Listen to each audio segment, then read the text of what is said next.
everyone, and welcome back to the Project Manga Podcast, where we cover One Piece, My Hero Academia, Jujutsu Kaisen, Mission Yozakura Family, Sakamoto Days, and Ayashimon, week to week. Back this week for Weekly Shonen Jump issues 26 and 27. I'm your host, Nox.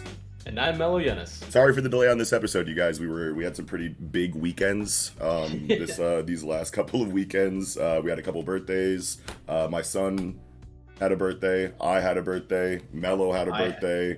We're all we're all celebrating birthdays over here. So and like Memorial Day, and like Mello had an anime convention that he was at over one of the weekends and whatnot. But we're back now. Yes, we're here now, and we're ready to get back talking about Weekly Shonen Jump manga. Before we do, though, of course, we'd like you to take a look in the description down below. That's going to be where you can follow us on all of our individual social media accounts like Twitter, join our online communities like Discord, listen to the Project Manga Podcast wherever you normally listen to your podcasts, and there's going to be ways that you can support what we do here by checking out our Patreon, which the link will be down in the description for you as well. Also, slap a like on the video while you're down there and subscribe to the show if you're new, because we upload weekly and we're constantly talking about your favorite manga. There's also going to be timestamps down there so that you can conveniently navigate yourself through the video and skip the spoilers for the series that you are not yet caught up in. But with all that said, we are getting into Weekly Shonen Jump issues number 26 and 27. This is going to be the last chapter of Ayashimon that we're covering in this episode, RIP. And then there's only one chapter of Jujutsu Kaisen for this episode. But all the other segments are going to be double conversations, so I can't wait to get into that. But starting with Ayashimon, the final chapter, the Urara Gang. Mello, how do we feel about the end of Ayashimon? I understand why it wasn't popular in Japan, because they're like, hey, we don't want to glorify the Yakuza. Like, this is not something that we particularly are proud of or like want to encourage in mainstream media, which is fair. Like, you're doing social engineering, and that's responsible and respectable. And but I really liked it, man. Ayashimon, I felt like it had, if it cooked, it could really do well, because like. All the complaints that I heard about Maruo were the same kind of complaints that I heard from Denji. And by the time Chainsaw Man wrapped up, people were singing his praises and saying this was one of the best like plot twist series that I've ever read. Yeah. Like, it's so deep, it's all this. But then like all the same complaints at the beginning were like, oh, he's shallow. He has very like shallow motivations. And I'm like, that's kind of the point. It's a subversion of the main shonen protagonist, because they're like, oh, what's your big motivation? I want to do good and eat a lot of meat, like, okay, cool, but like, give it time to cook. Or I want to find something. I want to find a specific thing. There's like a specific goal, like finding the One Piece or something inside of Luffy, which is pretty unique in and of itself or whatever. But like, you have Naruto wants to be the Hokage, Asta wants to be the Wizard King, I want to be the president. Like there's always like some kind of like clear motivating goal that like everybody can kind of rally and get behind, that you're like kind of like reading the whole series to see that conclusion reached or whatever. But then inside of characters like Maruo or Denji, whose motivations are like, I want to touch titties, or I want to be a manga protagonist, it's like those aren't really things that you can rally behind as easily, or at least continue to be excited for as the story continues, at least not as easily as something like finding the One Piece or becoming Hokage. You know what I mean? It's like we're all kind of taking that journey together when it's like a a tunnel vision goal like that. But with Mario, it's just like, I want to be a comic book character, and it's like, all right, well, you did that in chapter 1. You accomplished that goal in chapter 1, so. Yeah, it's less empathetic than, say, like Gon trying to find his dad in Hunter x Hunter. But I really want to see, like, I love it when characters finally achieve what they want, but then realize that's not satisfying them, and then they have to figure out what exactly it is they really do want. Right. They have to do something like, this was my tunnel vision goal. I put everything into this because it was easier than figuring out what I actually want. Right. And I love moments like that. And I feel like Ayashimon would have gotten to that point, and it would have been really impactful if it had had more time. But be that it as may, this was a nice send off chapter. It had a little bit of everything. Um, it's a shame, It is a but shame. The choreography was like super cool in this though. It's mhm, tight how they all kind of like rush at him and he's sending the fire out and everyone's blocking with their Yojutsu in some kind of mhm. way. And then you Or got eating it. or eating it, like what however way they deal with it or whatever, and you got the Ten and Maruo team up. Like I'm not exactly sure what Ten did for real. But like he's like we get an attack called ceiling drop, but it's like how did that even like happen? Like was it only ceiling drop because like you were in the air like closer to the ceiling and then did like a drop kick like from that point? Like I don't think he actually went through a wall or a ceiling at all.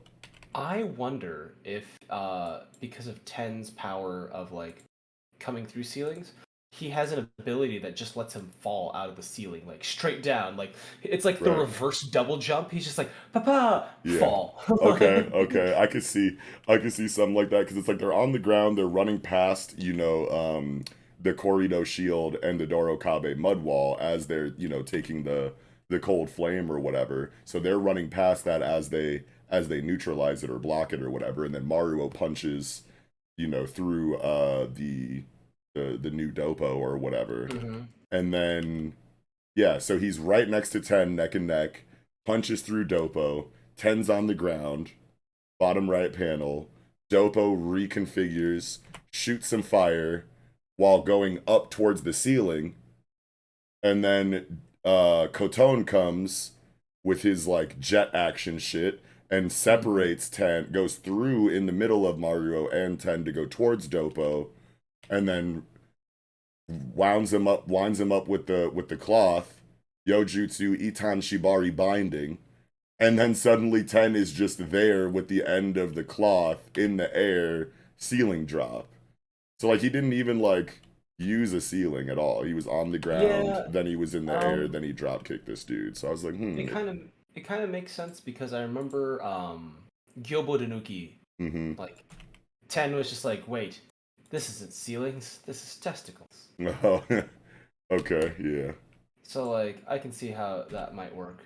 sure, Um, the thing that I want to touch back before I forget is at the yeah, beginning of the thing, there's the first monster that has kind of like the flea butt looking thing.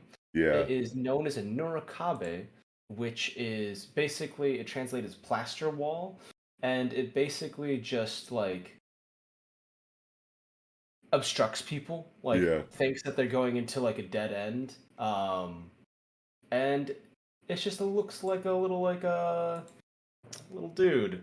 I sent you a picture in the Discord chat. It's just a little dude. He looks like a big white wall, like Hmm. a little bit like a Snuffleupagus meets like a foo dog kind of thing. Okay, let me take a Um, look at the this. goofy little shit. But yeah, Oh bless you. wow. Yeah, his name means plaster wall. I assume that's where the Dorokabe mud wall comes from.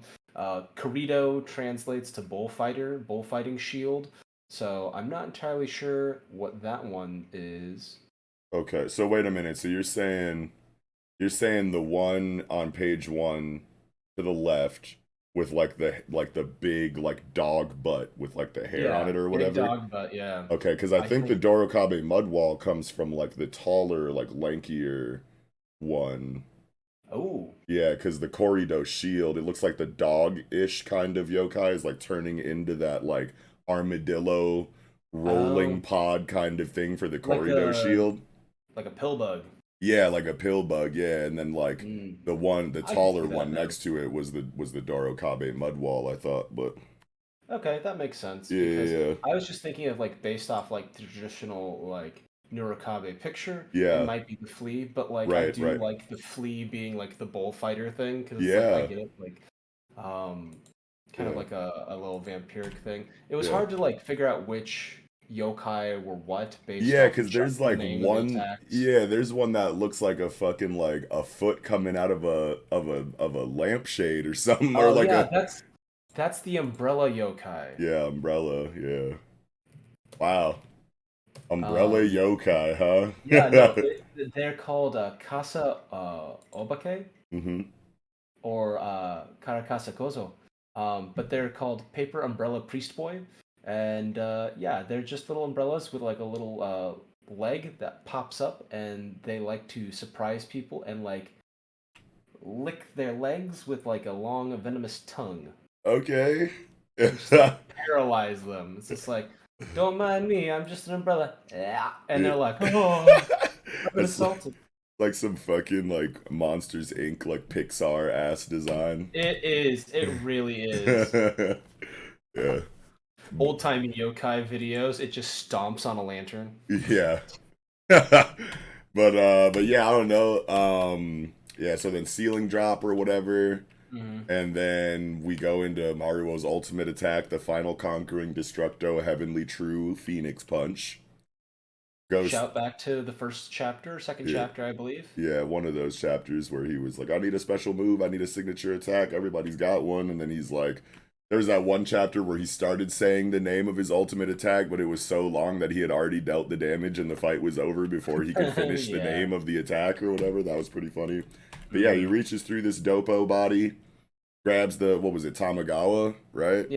Kamigawa's concept of spirit. Yeah. Yep, grabs Tamagawa's concept of spirit, pulls it out of the dopo manifestation. Gets a little flashback to him training and fighting that rock that he busted his hand on like every day. Mm-hmm. Until he eventually destroyed it. Yeah, he's like, I thought that I'd become the protagonist if I was just strong enough, that the only requirement was for me to find and beat up strong enemies, but I was wrong. I'm not fighting to beat him, I'm fighting to rescue Tamagawa.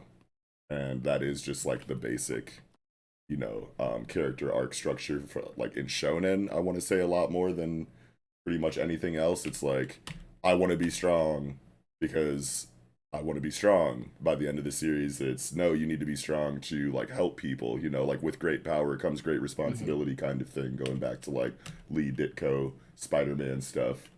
So like that's always Absolutely. cool that we at least, Um, get that in the last couple of chapters. it reminds me in this line is like that was in Dandadan. It was basically, I want to protect your wish to protect X. It's just like, you're my friend, and so I want to, make sure that your dreams come true. Like, Yeah. that's all it is. Yeah. And it's like, and like, that's such a grand statement. And then just say, that's just all it is, Like, Yeah. whatever, I just want your dreams to be successful Yeah. and. Right. Oh, man. Sounds so simple. I like that about Moreau. Yeah. It kind of like touches on a lot of the core themes of like, is violence more like the whole like, hey, it's more than just being strong, it's more than just like being physically destructive, like and like the fact that they're able to destruct to Tamagawa and have that whole like, the mind and body are connected. Violence is connected, is as much a mental thing as a physical thing. Right. And then also like, is force, like force is a big component of violence, but like violence is not like the ultimate form of force. I Right. think. Yeah. I like that. I think I'm explaining as best I can. Yeah. And then it's just, little things like Urara, like, helping fortify Muro Yes. as he's getting like burnt up or frozen. Yeah. Can't tell if he's suffering like massive frostburn or getting burnt up, but Something like that, yeah. But that splash page on 10 is fire, bro. With the stark white background, the screen tone outline around them. Like, the look back of Maruo to see Urara there, like, trying her best to, like, get him through the moment and whatnot is just a very powerful page, isolating he the seems two of them concerned. He didn't together. want her to get in danger. Right, yeah. Plus, like, I don't even know if they're probably still not using the telepathic link now that they're like in the same room or whatever, and it Oh doesn't yeah. matter. So, yeah, so her coming there like in the flesh is like a bigger deal, I want to say, than her just having like a telepathic link of some kind. Plus, it seems like he needs her, just strength overall in her yokai form because she like goes into the giant, wolf Mhm. dog spider eye wolf dog thing or whatever with the two tails and shit. So she goes into that, like Her obviously, Byakuya form. yeah, supplying like more power to like whatever, Maruo is doing to, save Tamagawa and whatnot. So it was just a great teamwork moment for them. Yeah, reinforcing like the shape of the yokai energy, etc. Yeah, right. Um, I love the thing on page 13 and 12 where her hair is literally like slowly coming undone because of how exasperated she is. Yeah. Yeah, And I don't you know, remember it us ever pops back. seeing her hair like that. Yeah, that's a good Mhm. spot. And then it like, reforms around page 15 and stuff. So it's like Oh, nice. Yeah, so you're like totally right. it's just like, it's a matter of composure and that kind of stuff. Yeah. Um the thing that I really enjoyed visually is just like a funny thing is Gyobo Danuki. He just looks so old and dilapidated like a velveteen rabbit, you know what I mean? Yeah, yeah. Uh like those old cats, you're like, God, you are just the raggediest Right, thing. right. And I just like his little face on page 14. But Yeah.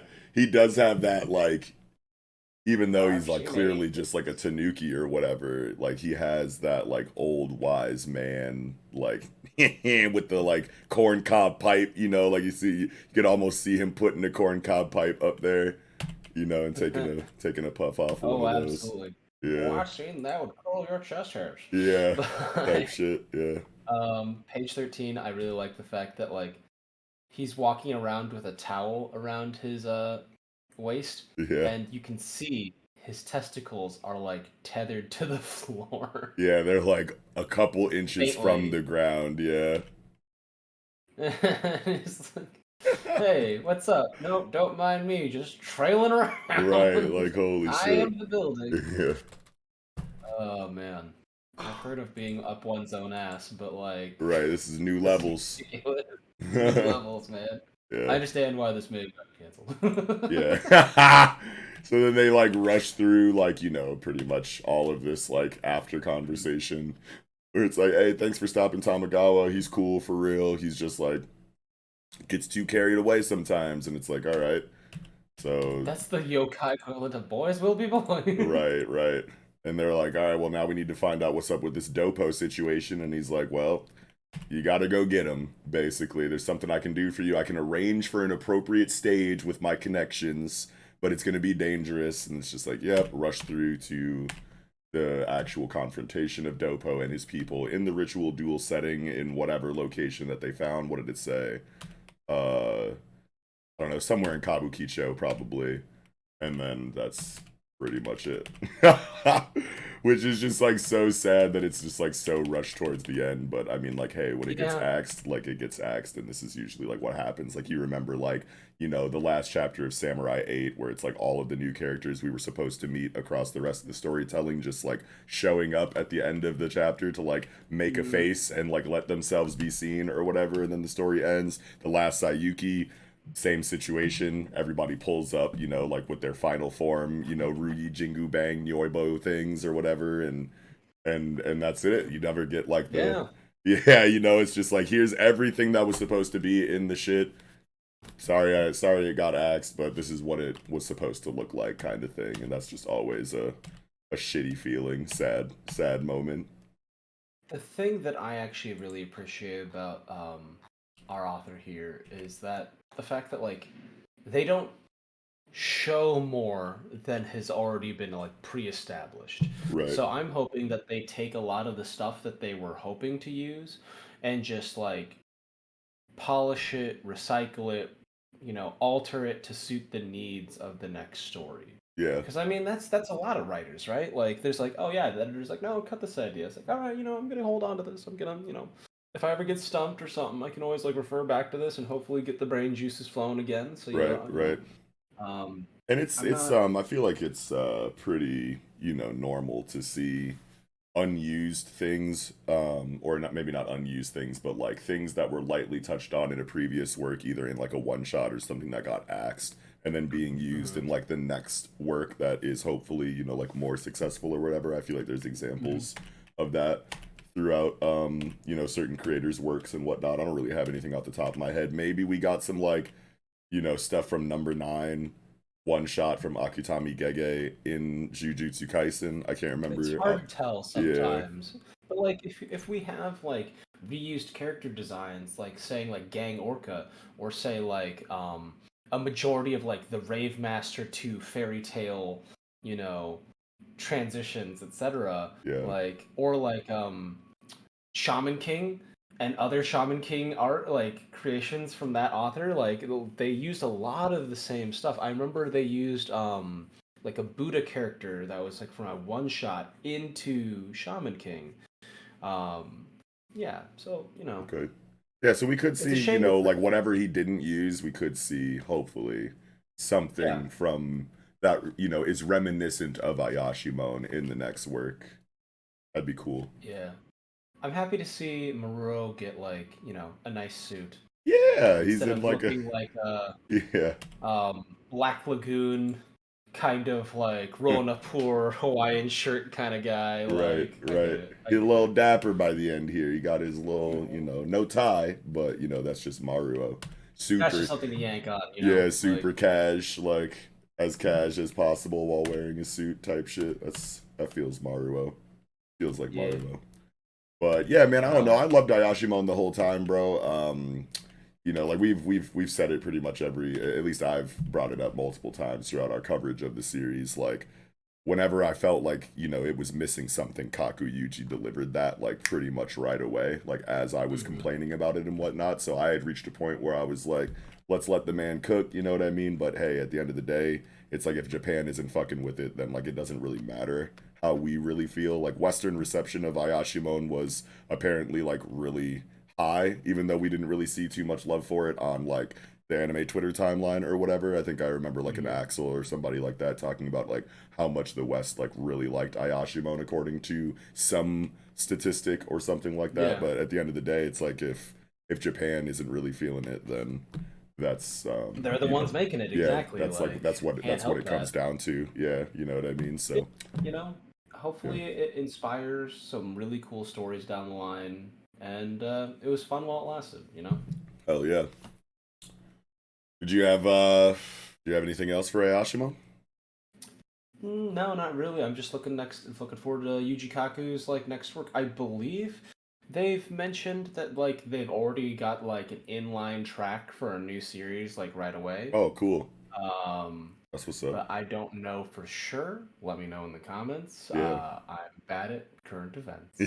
Yeah. Well, fingers crossed for Yuji Kaku. We know that he can write his ass off and draw his ass off. So I think I heard somebody say like somewhere like you know a hit in Jump Plus does not you know mean guarantee you'll have a hit in Weekly Shonen Jump or something like that. Yeah. Whatever. Yeah. And you know there's like manga industry stuff that you know it's kind of hard at least for me to you know like really like I mean it's not hard for me to like look into it. I just like haven't, I guess, but I'm like the most knowledgeable when it comes to manga industry practices and whatnot or whatever. So I don't know how long it will take for Yuji Kaku to come out with something else. If he's already on the way to doing that, then great, but who knows what magazine it'll be. Will it be Weekly Shonen Jump again? Will he go back to Jump Plus? I don't know. But either way, whatever he you know decides to do, I'll be there from day one, supporting my goat. But yeah, R.I.P. Ayashimon. As far as like what we're gonna do to replace Ayashimon, I threw a tweet out there that was like, what should we do? A lot of people said P6, so like I'm pretty excited for that if that is the case. But we are going to kind of like take a look at this next serialization wave. Aliens Area Chapter 1 just dropped. I don't know if you read that yet, Mello. I did. I liked it a Uh, lot. I did it. It was pretty cool. Yeah. I wonder. It gave me big Ottoman vibes a Okay. little bit. Okay. I Like haven't done so, Automan or Automon, but yeah. it's very much alien materials infecting people and transforming human beings and the struggle between insider outsider dynamics and working with the government agencies, that kind of thing. Um, Okay. Spoilers. Well, First yeah. chapter spoilers, I guess. But yeah, I mean, Uh, either way, like Aliens Area looks pretty good. We got another one, I think Ruri Dragon, I think is the name of it. That's going to be coming in Weekly Shonen Jump issue number 28, maybe. Don't quote me on that. But we got some like yeah, new things that are coming out, you know, like pretty soon here. So we're going to take a look and see like what's going on with that. I don't think we'll do our usual thing where we'll replace, you know, this slot immediately. Hmm. But like once we let like some of the newer manga like come out and we see like what they got going on for the next couple of weeks, eventually we'll see like what the streets are saying about Aliens Area and Ruri Dragon, and then we'll eventually put it to a poll with P6 and like something else or whatever, and then you guys can help us decide, you know, what the next thing y'all want to see us talk about every week is. So that'll Yeah. be fun. But yeah, I don't know. Follow us on Twitter, either myself or Mello or just the official Project Manga Twitter account if you want like updates on that, or you could join the Discord. There's a lot of options there for you, but we will That's where be. a lot of our hubbub is. Yeah, exactly, exactly. But yeah, we I've will be heard they talking about think it. that like Akane Banashi is like a Hmm. really intriguing series. Yeah, people like that one too. I don't know how it would review Yeah. per se, but like I find the kind of deconstruction of story and like having this, the idea of like following the career of a performer really intriguing. And like maybe that's just because of like my background in theater Oh, growing sure. up or anything like that, or the fact that like that's kind of like, understanding a story, breaking it down, and then performing it ourselves is kind of similar to what we do with reviews, where we're just like, hey, these are like story beats, and like I can see where like the author is going with this and how this is supposed to be like emotionally impactful. Boom, boom, boom, boom. Right. Excellent work. So like, it's one of those things. Great revenge story though. Ooh, nice. Okay.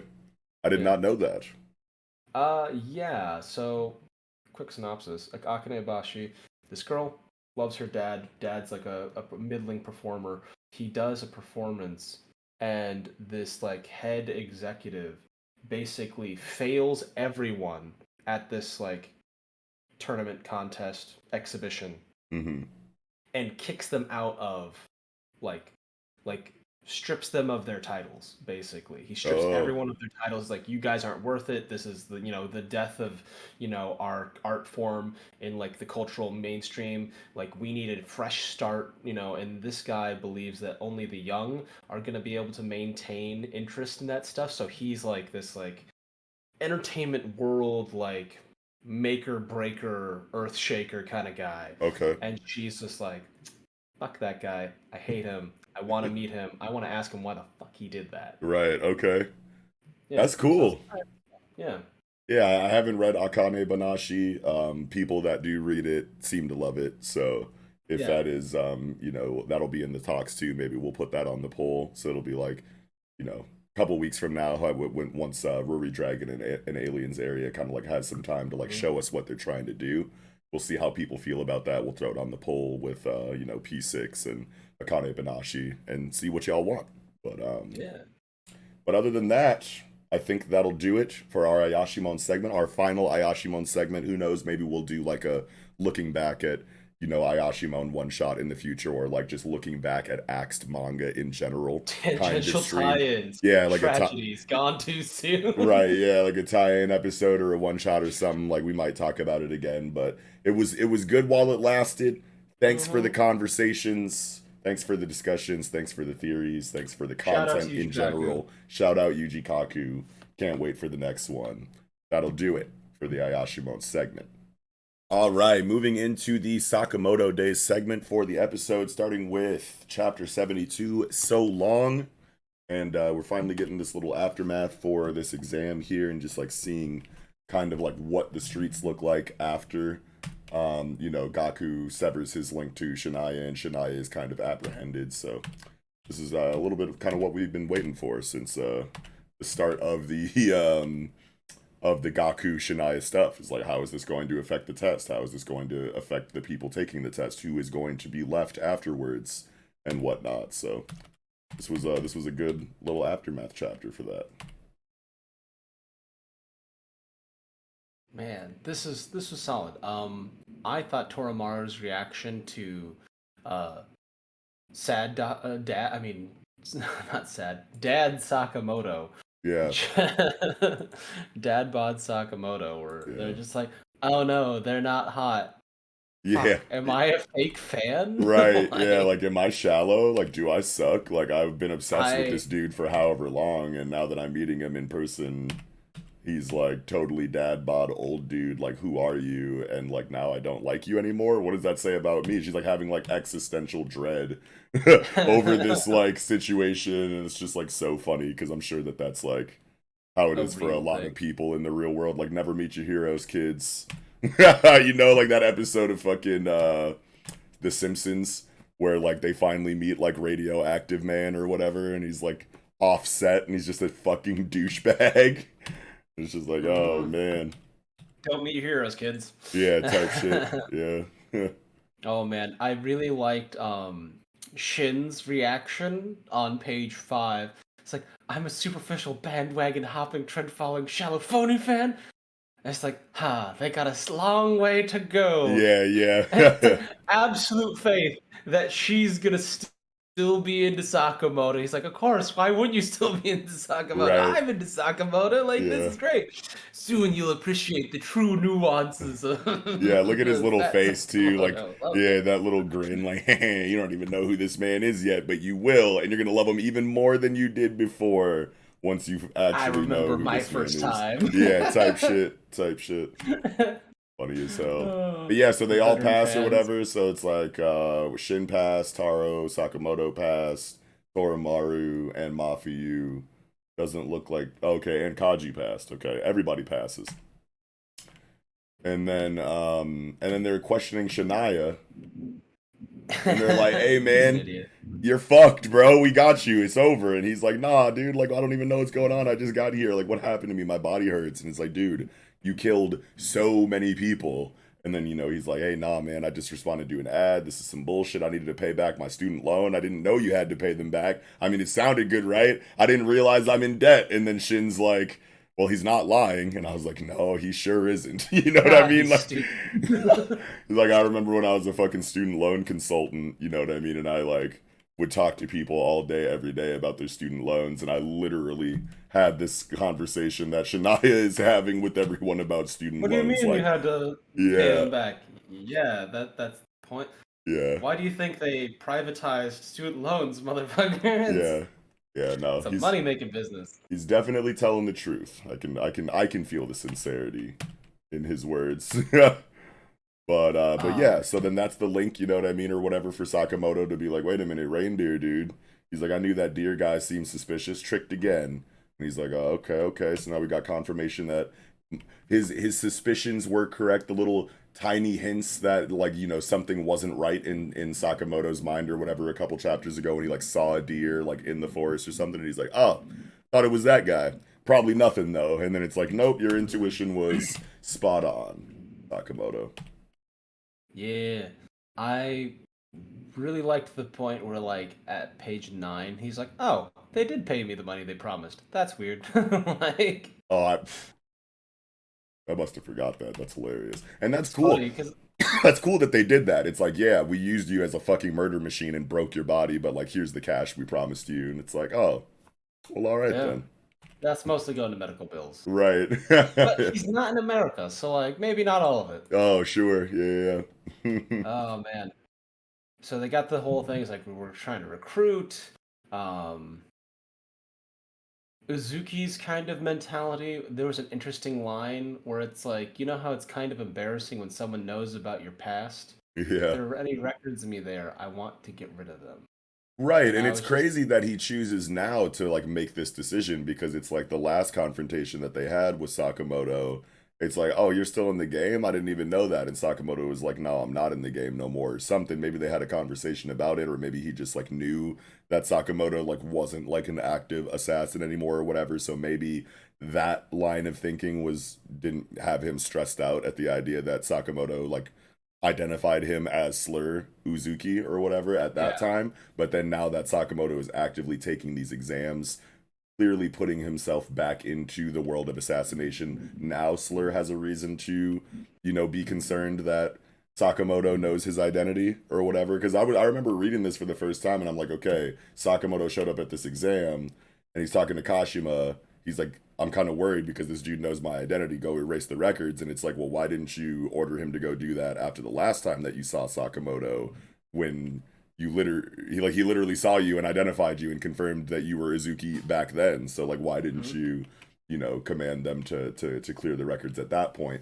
But maybe he just like assumed like, oh, you just were here coincidentally or something. You're not actually in the game. I don't actually have to be worried about you, but now you're here taking these exams. So, okay, it's time to Yeah. clear my shit out of the records or whatever. So I guess that makes sense.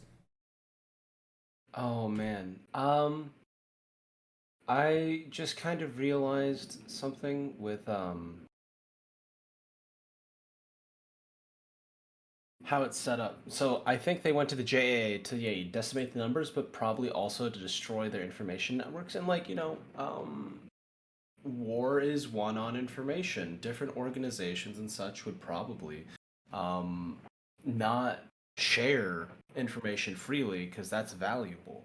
So he's like, yeah, I'm not worried about this organization. This organization knew me the best. I was part of the order, right? So I'm gonna gut them and then force them, like, destroy their information banks so that like anything related to me is gone, and they're gonna be too short staffed to really keep track of what's missing. Hmm. And now that he's like, oh, now we've noticed Sakamoto in the JCC and we're trying to record from them, we still need to figure out what's going on there and what they know about me, just in case Sakamoto has loose lips or feels like getting in my way. Right. So, like, this course of action makes sense to me. Yeah, for sure. I really like this, like, new generation of assassins new, like Yeah, Toramaru, Akira, Mafuyu, Toramaru, Shin. yeah, all of these guys, these new jacks. The Feeling young girl good. that's like really good at like domestic abilities. Yeah, The Akira. seamstress. Akira, there we go. Thank you. I Hmm. was like, all I could remember is parachute out of literal pants, like literal parachute pants. Hmm. Yeah, Akira's Um, good shit. I hope that she, you know, like joins the squad or something. I don't really I feel know. like she will. But it's I hard to say though, because it's like the Chinese girl, the girl with the Chinese name on the team has just been like relegated entirely to a background character. She didn't come to this exam, true. so she didn't get a score, so she's not going to school with them. So like we can safely assume that she's probably not going to be in the next arc, at least not like with Sakamoto and Shin or whatever. Maybe I don't really know. Maybe they could do some like split perspective, narrative parallel Yeah. narrative lines or something inside of them. I don't know, but it just doesn't seem likely. So it's like if I Akira is coming to join the team and she's just going to be like, the woman on the squad, but like I can't even remember her name. Lu I've got Xiao ideas. Ta or something. Yeah. Yeah, she's been relegated really hard. But I Yeah. have thoughts on that for like the next chapter Okay. after this like last reveal. Oh Um, yeah, yeah, yeah. Yeah, yeah, for sure. And we could talk about that there. But yeah, whatever. Yeah, so Mafuyu and Torimaru get on the fucking helicopter, and Mafuyu is like, do we remember why Mafuyu is like so like I don't know. He's like pale. sweating and like pale and his. I think he took a really bad hit. Oh, okay, so this is just damage from the shit. I think it's Yeah. literally just damage in him doing stiff upper lip kind of thing. Okay, sure, Because I sure. remember Shania hitting everybody really hard. Like he sent Yeah, Torimaru flying, cracking into rock. I remember right. he did a really bad blow to Mafuyu after like blocking the blade kick. Okay. Um, Yeah, I so I want to think he say probably just got like broken ribs or something. yeah, it could be something like that, but I mean, like Torimaru, like seems like pretty chill. I feel like they both took like pretty bad damage, like equally, maybe even worse for Torimaru because I think she literally got her like head like slammed into a fucking boulder or some shit. There was like some really crazy Yeah. damage that she got where we were like, is she fucking dead? You know what I mean? I remember that like when Shania kind of like first hit the scene or whatever. So it's like I wonder if they're going to do more with Mafuyu's current state in the next chapters that kind of like focus on him, but who knows how much time will pass in between that time. I feel like they're like building up some kind of like I don't know. I don't really have anything to like properly substantiate this idea, but like it's just like an intuition, a feeling from like shonen experience, I guess is what I'll say, that like Mafuyu seems like he could be going in or be setting up to be going into like a different state of being, maybe like not like a transformation or anything like that, but it seems like he might be. I don't really know exactly how to like say it, but I feel like we might be gonna see a different Mafuyu because he even says, well, I guess we'll talk about it in the next chapter or whatever. But like just the way that they're like focusing on the fact that he does not look okay or whatever, I feel like is going, either he's going to like Yeah. fall out and they're going to be like, holy shit, this kid is dying, we got to like fix him, or it's going to be some kind of like secret character trait or something that's going to be revealed inside of his character in some kind of way. I don't know exactly how to say it, but I feel like something is going to come from this besides just, oh, you took a bunch of damage in the previous fight. It just seems a little bit too focused on, a little bit too highlighted for it to just be nothing, I guess is what I'm saying. But yeah, they're on the fucking helicopter, and Kanaguri, the director with the film scarf, has hijacked the plane or something like that and is taking them back to like X and Slur. And we got this Carolina Reaper cat that is also on the helicopter or whatever. And he's like, "You're not going nowhere. You're not leaving anywhere. You don't make the rules around here. What, you like sweets?" He's just like chewing on fucking like chilies or some shit. Guy's crazy. Yeah. And then they're obviously, working with Uzuki at this point. So they got scouted. Yeah. Yeah, for sure. Um, Scouted, like they must be like brand new, right? Because I'm pretty sure Kanaguri is like a JCC member. So like, Kanaguri is like he's pretty strong. yeah. Let's see. But I just like remember, like I know in the next chapter, and we'll get there eventually or whatever. But in the next chapter, the JCC team, Osagiri and Shishiba and Nagumo or whatever, are talking about Kanaguri as if like he's late for work or something. Like, where's Kanaguri? He's supposed to be like with us or something. But yeah. So like, if they just got scouted, that's crazy that they're just like instantly trusted to go pick up these new scouts. It's like, how long have y'all even been on the team? You know what I mean?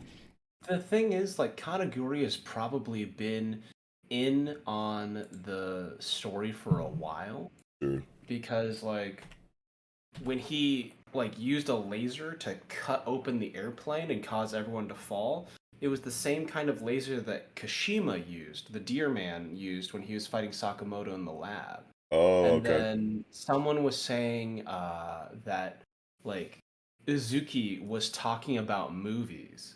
And he's like, I was talking to someone about movies recently, blah, blah, blah. And that was like foreshadowing for Kanaguri. Okay. And I was like, God damn it. Okay. That's clever.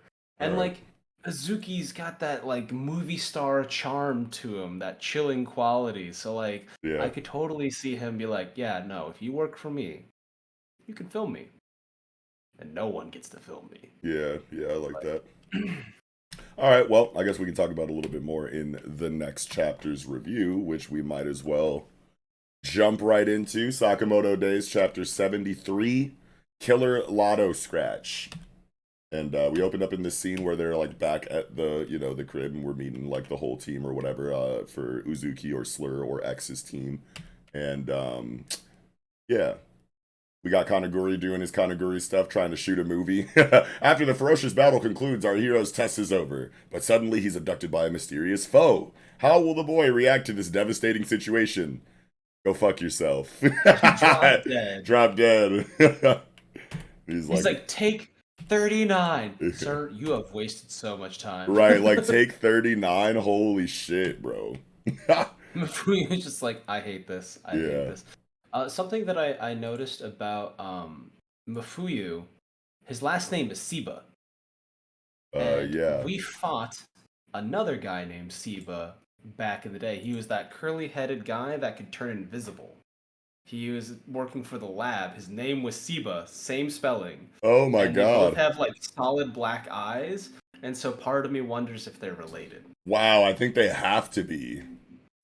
They both have solid black eyes. They share a family name. Or maybe that's not the family name. I don't know if does Mafuyu have a beauty mark at all? Because the Siba from the labs definitely did. You got a chapter for that? I'm actually looking at the wiki right now. There's a wiki? Okay, hold on. Yeah, Sakamoto Days fandom.com/wiki. Yeah, hold on. I'm about to. Here we go. I got it pulled up right now. Oh, yep. Yep, I remember this motherfucker. Oh, shit.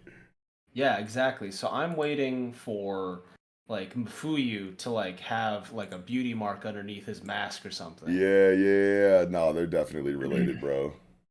Yeah, and then also he was saying because you were talking about like, oh, maybe he's really pale. So we know that the first Seba Senior, right, Yeah. definitely older, was focused on gaining a lot of money. Focused on getting a lot of money. What if Mafuyu is not that healthy? Like he can do bursts of activity, but is But it a little has like some sickly. kind of critical disease, low key, and that's like probably like where his you know, his germophobia kind of like stems from. It's like I'm already sick as fuck. Don't make me sicker type shit. Exactly. So I think he's infirm. I think he's infirm, and that the older Sibo was collecting money to like I don't know, buy a life changing body rebuilding surgery. Maybe this I is mean, just he's me fucking being with wholesome. Kashima, and like Kashima like be doing that kind of shit like to people in Hmm. general, so that like makes sense that he would be teaming up with Kashima in order to like do research or potentially find out, a way to like kind of like heal Mafuyu if they are related. This is a really cool line of thinking, actually. I think you're totally onto something, Mello. Yeah. Yeah. Um, and they're both, kind of cutting, the way they talk. They're just like don't, they're very short, very terse. Hmm. Ziba himself worked for the Okutami Labs and was like a test subject, so like, you know, Yeah. there's that. Yeah, for sure. Um, Rest of the crew looks really cool.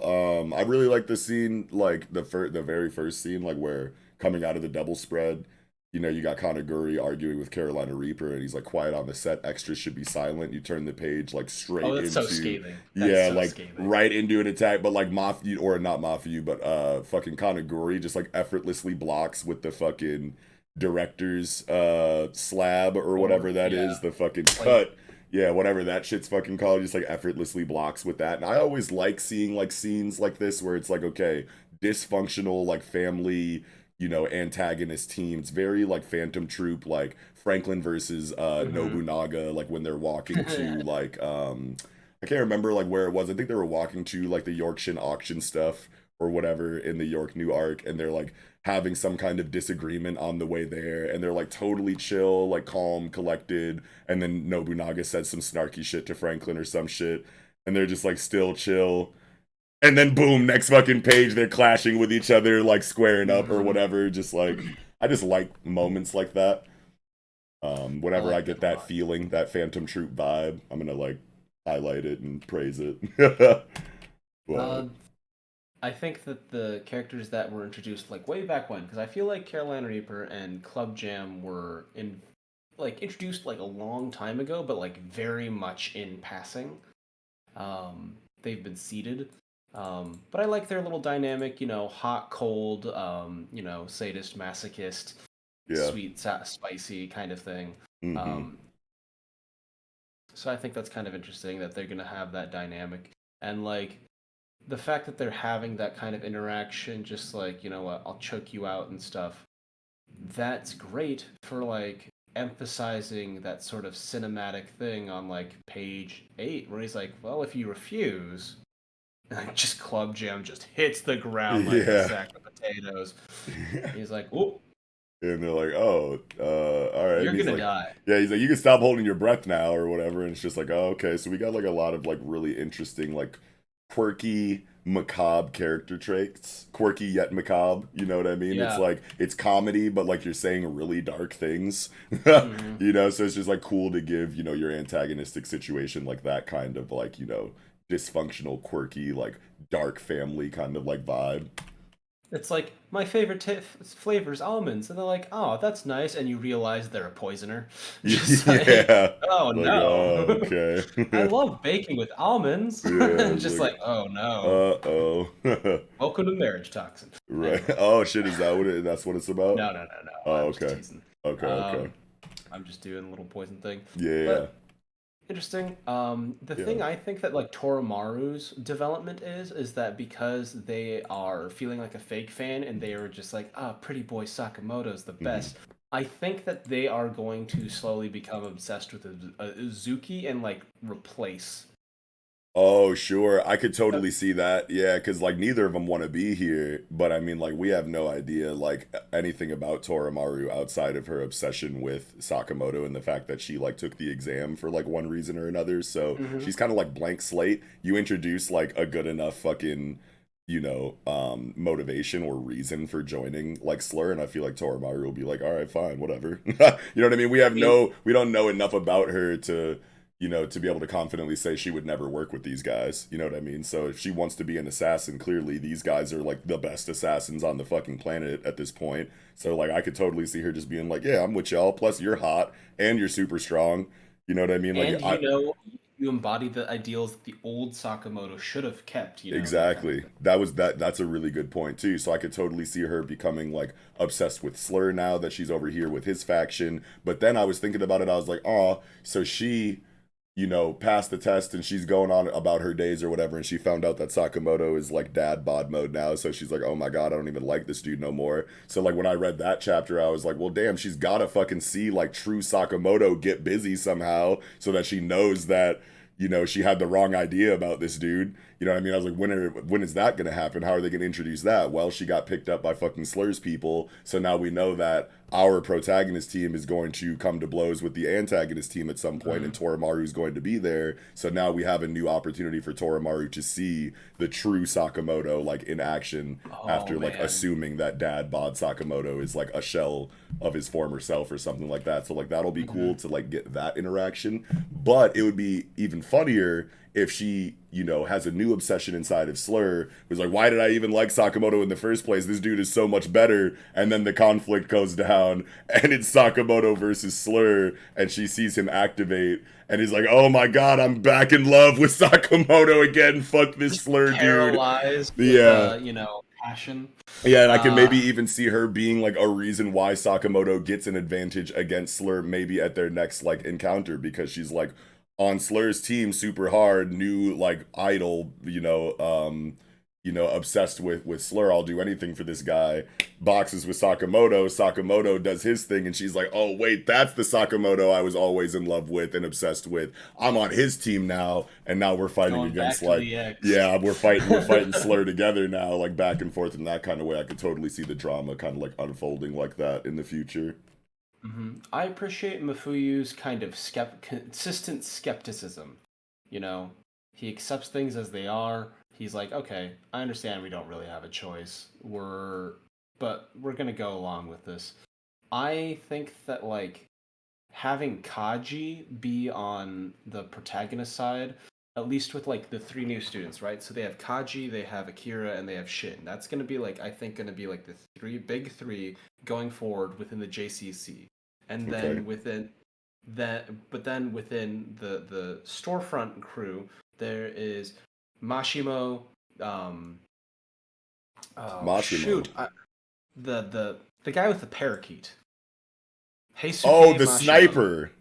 Yeah. And Yeah. then I can't remember uh Lu Xiaotang. There you go. Um there we go. So I think he and her are going to be trained up by Sakamoto as kind of like the home front, and then they're Sure. going to be kind of like backup characters that show up at the last minute to like, turn the tide, that kind of thing. Okay. And then Mafuyu and Toromaru are like the new gen, slur group. But one is going to buy into it and one is going to be like, I'm going along with this for my own personal safety. I'm Yeah. not actually with this. And then like maybe Kaji, because of his hearing, can like maybe hear the heartbeats of people like a polygraph and realize like, oh, Mafuyu is not into this. Yeah, on some Like, Daredevil shit. Yeah. hmm I think you so might be I onto something too, because like on page 8, you got Kashima that's like, we also offer a generous benefits package, 2 days off per week, no overtime, guaranteed lifetime employment. And then if you like zoom in or whatever on the shit, it's like, yeah, excellent bells. Oh wait, it's everything that he said. There's some other shit. a Fulfilling cheerful training. workplace. Yeah, cheerful work lifetime. Yeah, yeah. So it's like, he's got the benefits or whatever, and on that panel, Torimaru is looking at it, almost like she's considering it. You can't really tell anything because she's got just has like an emotionless expression or whatever. Blank slate, But she yeah. is looking at it, you know what I mean, and she has it in her hand. And we're just going back to the conversation that we have about how we don't know enough about Torimaru at this point to assume that she would never work with these guys. So there is a good chance that she could fall in line with these people, especially since we have Slur as like the potential Sakamoto replacement as far as her admiration goes. And then, she's also looking at it as like, I want to be an assassin anyway. You guys got a good benefits package. You guys are cold-blooded killers. This is like the atmosphere I kind of like. We can assume that she wants to be in, so we can assume that she'll probably take the offer. But then the next panel is Mafuyu clearly balling up the benefits and throwing them away. So I think you're onto something here. I think Mafuyu will go along with it for now, while he has his own ulterior motives kind of cooking in the background. And then Torimaru could probably just be all in, herself or whatever, and that would introduce a pretty interesting dynamic, at least in their relationship in this faction. Mm-hmm. So I'm excited to see that. That's the trajectories for the divvying up of the youth, right? Yeah, because I really don't want certain, like, I do want like Liu Xiaotong to like shine. They had like a whole introduction arc, and user, and like, yeah, exactly. Let her be a character. But it's also good that like, Heisuke and Xiaotong are gonna be there to like mind the store, right? And like, because like the Sakamoto's family is like a huge glaring bullseye, and any assassin would go after them. So like, right. I think it's important that they have capable people besides Sakamoto there. Yeah. I really hope that Liu Xiaotong gets reintroduced in the story at some point, but it's like, man, it's like, I wonder how though, because it's like she, like I was saying in the previous chapter's review, she didn't come to this exam, so she didn't get like the accolades that will like allow her to join, the rest of our main cast in the next leg of storytelling. At least that's what it kind of like feels like to me right now. And Yuto Suzuki can do, whatever they want and include her in whatever kind of way, but just based on what we have right now, I just like can't see any reason for her to be prominent in the next stretch of storytelling. So it's like, I don't know, it's weird because you look at like Dandadan, and like I had a similar feeling with Ira's character. Like we got Ira, we got the Acro Silky arc, they teamed up for a little bit, and then she kind of just went away and was only really there for like slice of life stuff a little bit or whatever, coming out of the the fucking Loch Ness monster arc or whatever, inside of the school and shit with the fucking mantis shrimp alien and the Serpoians and Mr. shit. Penny. Yeah. Peeny Weenie and shit. Yeah. So it's like Ira came in, got the Acro Silky arc, got like one little arc after that, and then went away for the Evil Eye, arc or whatever. And I was like, oh man, why didn't she come with here for that? And then whatever, it's the GG and them arc. So like that was cool. And then she was instantly reintroduced back into the story after that in a really organic way. And it made a lot of sense that she's back now. Now we're getting a lot of focus on Ira and Dandadan. But like in Sakamoto Days, it's like a similar situation with Liu Xiaotong, but like she was introduced, had her little arc, and then just went away, and there's no inkling that she'll be back. You know what I mean? So. What'd you say? Same with our sniper boy too. Like, yeah. And it's like it's.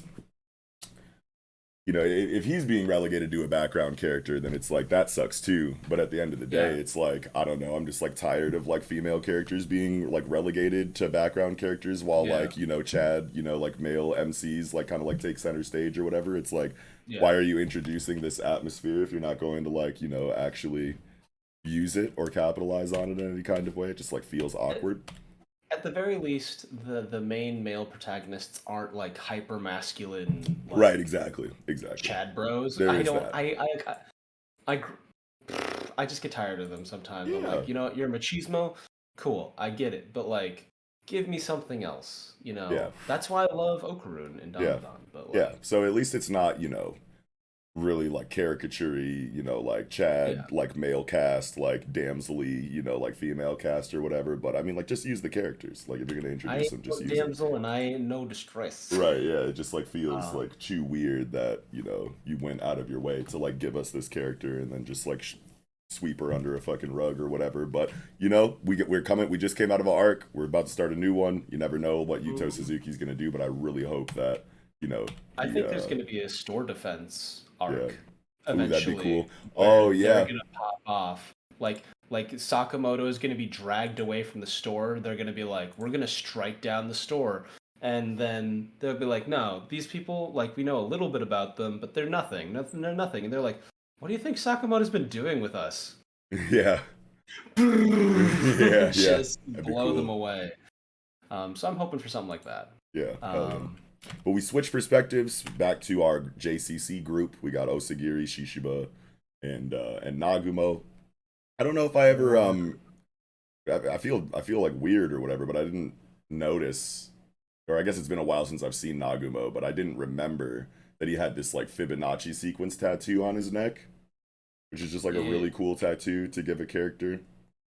I Um, dig it. yeah, Especially based off his like because they're doing the lottery tickets, and yeah, so he's like, "Give me half if you win," and he's like, "These things don't win."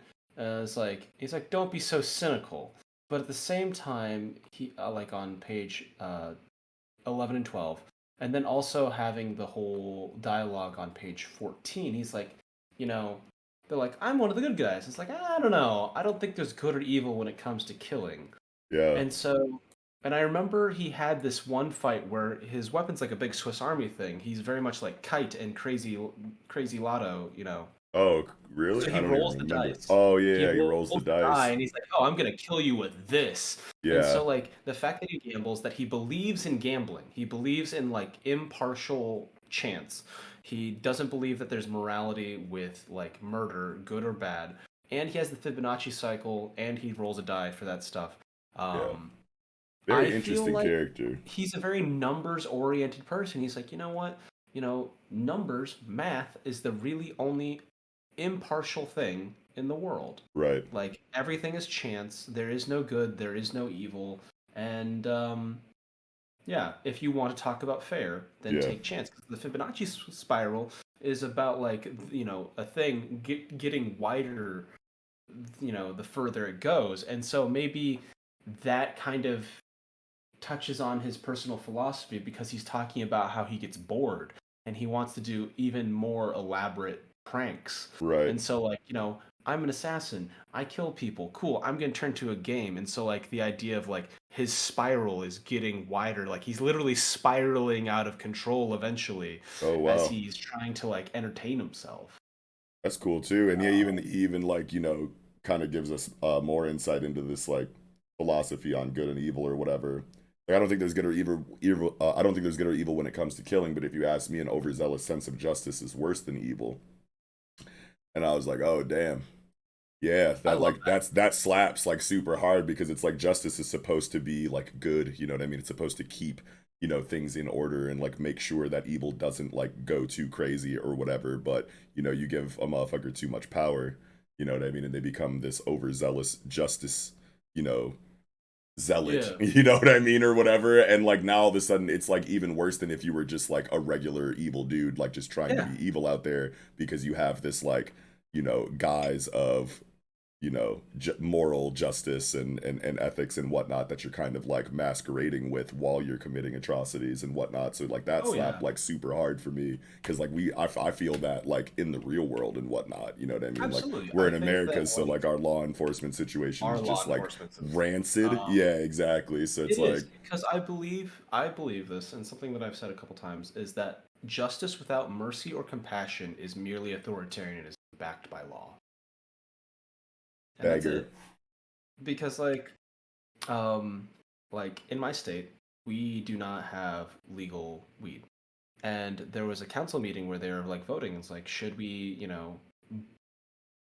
we table like we're going to do a vote on whether or not we should even talk about legalizing weed and like Right. forming a board to study the effects for the economy, mental health, all that stuff.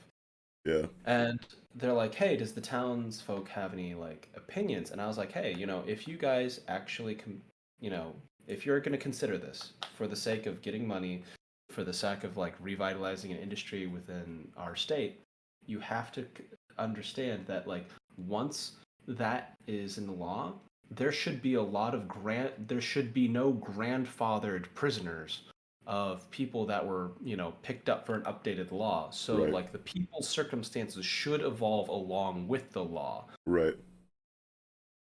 And I got cut. I got cut really fast. They're like, "Hey, you need to shut up." Like, Yeah, yeah, yeah, like yeah, yeah, it's yo, like wait a time, minute. time, Yeah. time, time. Your time is over, and I'm Yeah. like, I need to say this. Right. I got words. But yeah, it's just like I don't know. You think about it, it's like just like to your point, it's like we know fucking weed is fucking like harmless or whatever, but like there are Mhm. like some really intense laws for that kind of thing, and I'm just like picturing like a situation where like I don't know, some pot dealer is like gotten like pretty established or whatever in his situation, and it's just selling weed, but like the fucking SWAT team kicks in the door, and like maybe something goes horribly wrong, and like Oh people yeah. are shot to death by these police for like a weed raid, and it's like. Okay, like you Well, just fucking killed people for something that's like not even a crime in like some places, you know what I mean? That only has like positive like exactly. benefits, but that you've just decided is illegal, and he's got a super large amount of it. So you got to kick in the door with like giant guns and whatnot because you're entering a drug operation, and you just assume a bunch of things, and one thing leads to Yeah. another, and like someone ends up dead over some fucking weed, and it's like that I mean, is like a that's shining why example. doxing is dangerous. Well, it's just a shining example of this like an overzealous sense of justice is worse than evil, like kind of quote. And that's Absolutely. what I appreciate about manga is that like manga storytellers have this like really, great way of taking these like profound philosophical ideas and statements and kind of like bottlenecking them, into a very like, succinct poetic line of dialogue like we have Mhm. here. I think about like, because like, the SWAT serves a function within policing. Right. Like, there are definitely, holdouts of like, this is a really dangerous situation, bank robberies, etc. But like, you know, that's why doxing is really dangerous because like people will use that overzealous sense of justice and assumed necessity for violence against people that they don't like. Right. And it's just like that's a massive cybercrime. I remember this Canadian guy like got like a bunch of girl streamers like doxed and like there was a chance that like these kids got fucking shot at their computer seats, It's like Yeah. insanity. Yeah, it's like no one deserves to Um die for shit like that. It's yeah. just like happens all the time over here. And it's I like, love, but like back to the series. yeah, I yeah, for sure. apologize. I got a Yeah, little no, something no, I'm passionate about. yeah, yeah, Uh, nah, for sure. But I well, on the scratch off thing, I think it's really cool that inside of this, society, they have these like, areas that they can go to, for assassin related things, and they have, these.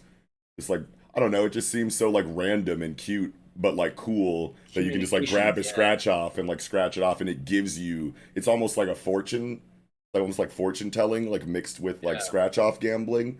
So it's like you go there, you pay the money, you scratch off. You could win something, but the reason why you're doing it is because you want like intel or some kind of insight into like the next leg of whatever it is you're investigating or whatever. I don't know exactly how it works entirely, but like just like based off the vibe that I'm kind of like getting from the scene, it seems like because like what's the dialogue here? Let's investigate this. Yeah, he like scratches it off. Kyoto assassin killings breaking out. An X symbol is found at crime sites. Slur's organization may be implicated. So this is clearly giving them some kind of information about the goings on in the world around Hmm. them in the world of assassination, and that they can look at this kind of thing and see literal clues as to whatever it is they're investigating, and then can follow up in whatever way that they want. And that's just cool that that's a concept. Like Hmm. I wish that we could get like a superimposed like Togashi style like narration box that like perfectly explains this scratch off system, because that's like super interesting to me. But Oh yeah. man, I like because like in the first the page of that like page 12, they have like a packet of cigarettes, and I was wondering if that was like a clue. And then I saw Osaragi's like card. That slot on page 15, it says win. So I think it's interesting that like like even if you lose, you can like use it to like get cigarettes or something like that. Yeah. It's like, Oh, hey, it's sorry. Osaragi. I've been saying Osagiri. It's definitely Osaragi, isn't it? Yeah, but I'm just using I'm using the wiki to be honest. I'm Yeah. horrible at names. Yeah, it's Osaragi. And Whoops. Kanagiri is actually a member of the Order. I knew that he was part of the JAA. I forgot that he was actually part of the Order, or maybe this is something that Nagumo actually confirms this chapter because he says, um, yeah, he got into a fight with a dude in the Order while filming a movie, killed him, and took his place.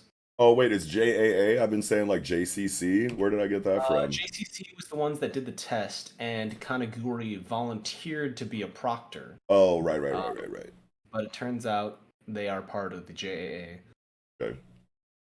Yeah, I knew, and I JCC. and when I brought it up in the previous chapter's review about Kanaguri being a part of the JAA, it was because of this chapter's dialogue or whatever. So like that's why I Mhm. brought it up like back then. But yeah, that was just like really interesting to me that it seems like there's some like double agency seeming to be like going on inside of Kanaguri's character to a certain degree, and it's like who knows like how far like loyalty kind of like goes in this world in the first place. There's probably a lot of shit like that like going on like in the world of assassination and Mhm. whatnot, but it's just cool that we have a character that represents that in the story. So like that's Well, always interesting.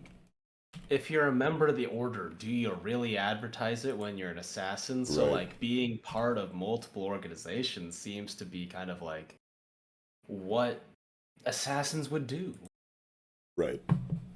I like that Sakamoto failed, to be honest. I This is a thought good I thing. thought it was told that he passed in the previous chapter though. Um, they're talking about like, we'll mail you. He's like, you've finished the thing. We're gonna send you our results. And like, I remember I think it's because the instructor recognized him. It's like, oh, you're Taro Sakamoto, like the legendary Taro Sakamoto. And they're like, why are you here? It's like, oh, I'm just here for some business. And they're like, ah, cool. Yeah, no, we're not gonna hire you, dude. Like, Yeah, it could definitely be a situation. It was just like so like weird to me that like page 3 of chapter 72 is listing everybody that passed, and it was like, and the dude was like, "Hey man, like there's been a bit of an accident. I'm afraid we are unable to proceed. This test is officially over, so based on your current grades, we will determine whether or not you have passed." And then yeah. all of that taken into consideration, he still says, "Taro Sakamoto, you passed in this chapter."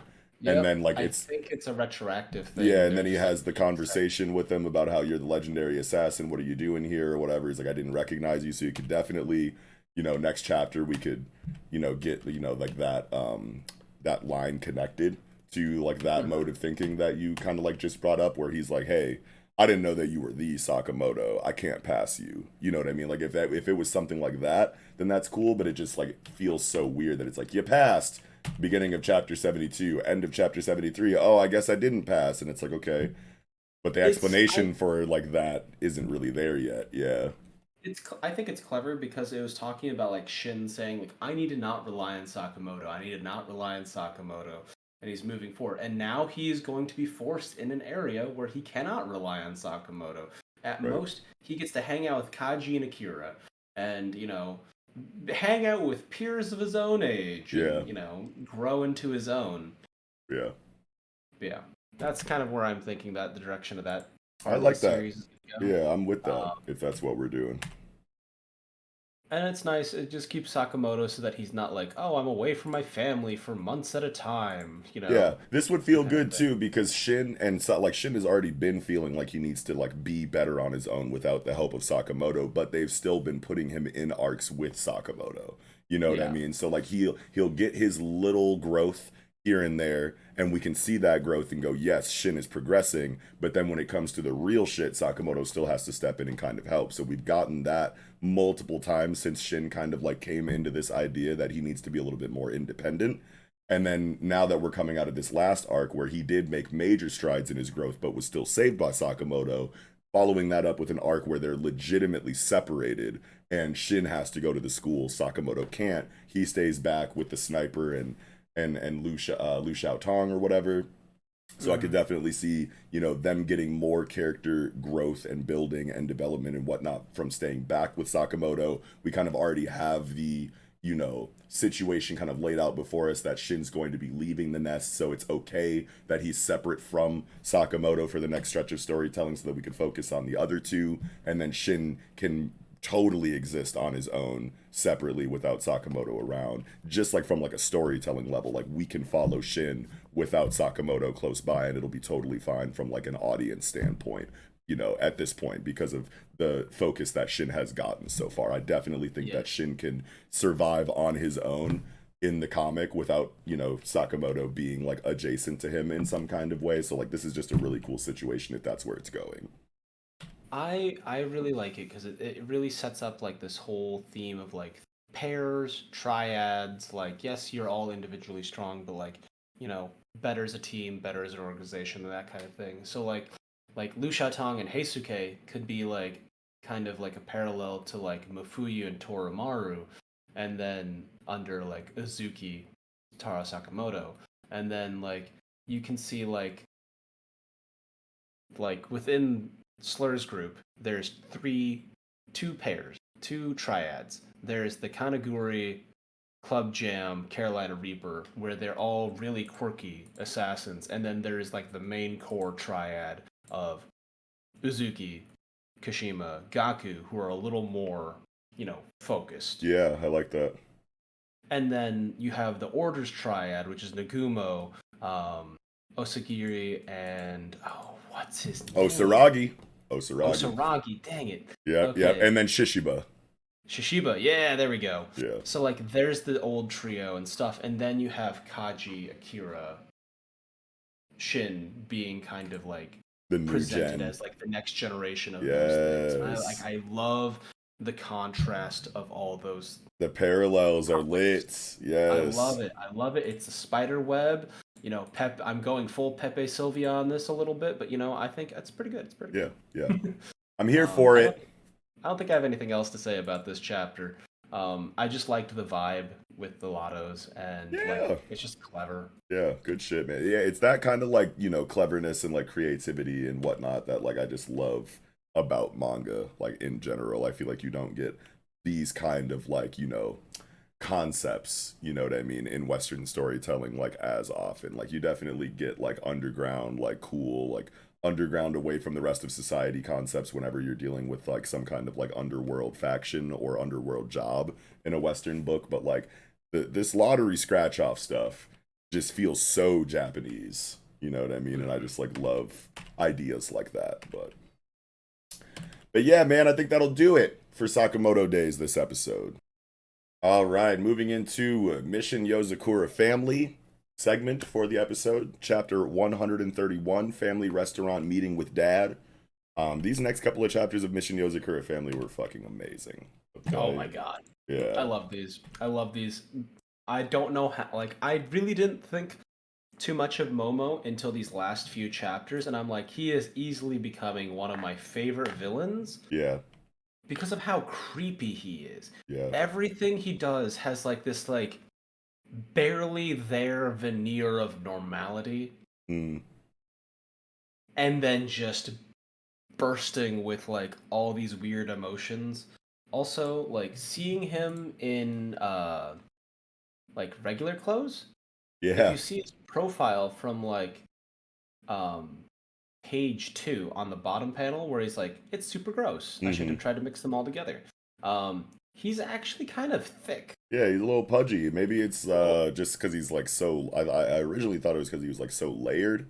Maybe like he's got like just a bunch of clothes on or whatever, or this sweater is just like big. But then like next chapter when he's riding on that giant thing, he's like his frame is a little bit more like solidly drawn, and it's like, oh, yo, is that like real thickness going on here? Like my man, real dad body out here. Mm-hmm. No, I wonder if he's like got like a weird physiology now. Sure. Or is it because of weight? Because of I mean, as he displays in this chapter, man has an appetite. Like, right. He is voraciously eating everything. Like I haven't seen a guy go to town like that since the thinning. Since the thinning. Yeah. Stephen King, baby. Yeah.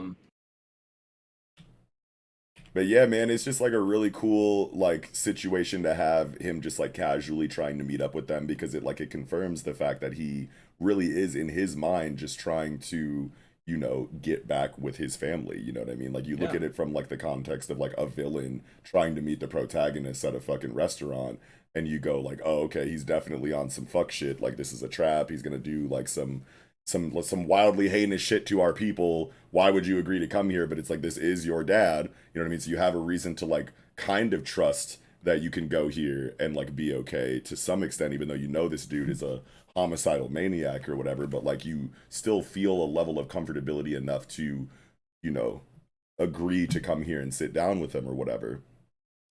And the more often you show these like quirky comedic sides of him, the more conflict it creates in not just the cast that have to oppose him, but also like the audience potentially even too. Like we all know that this dude sucks and that he's got to get out of here. But Hitsuji Gondaira has like established such a good foundation for this dynamic because like this is family. Family is a major thing in this story.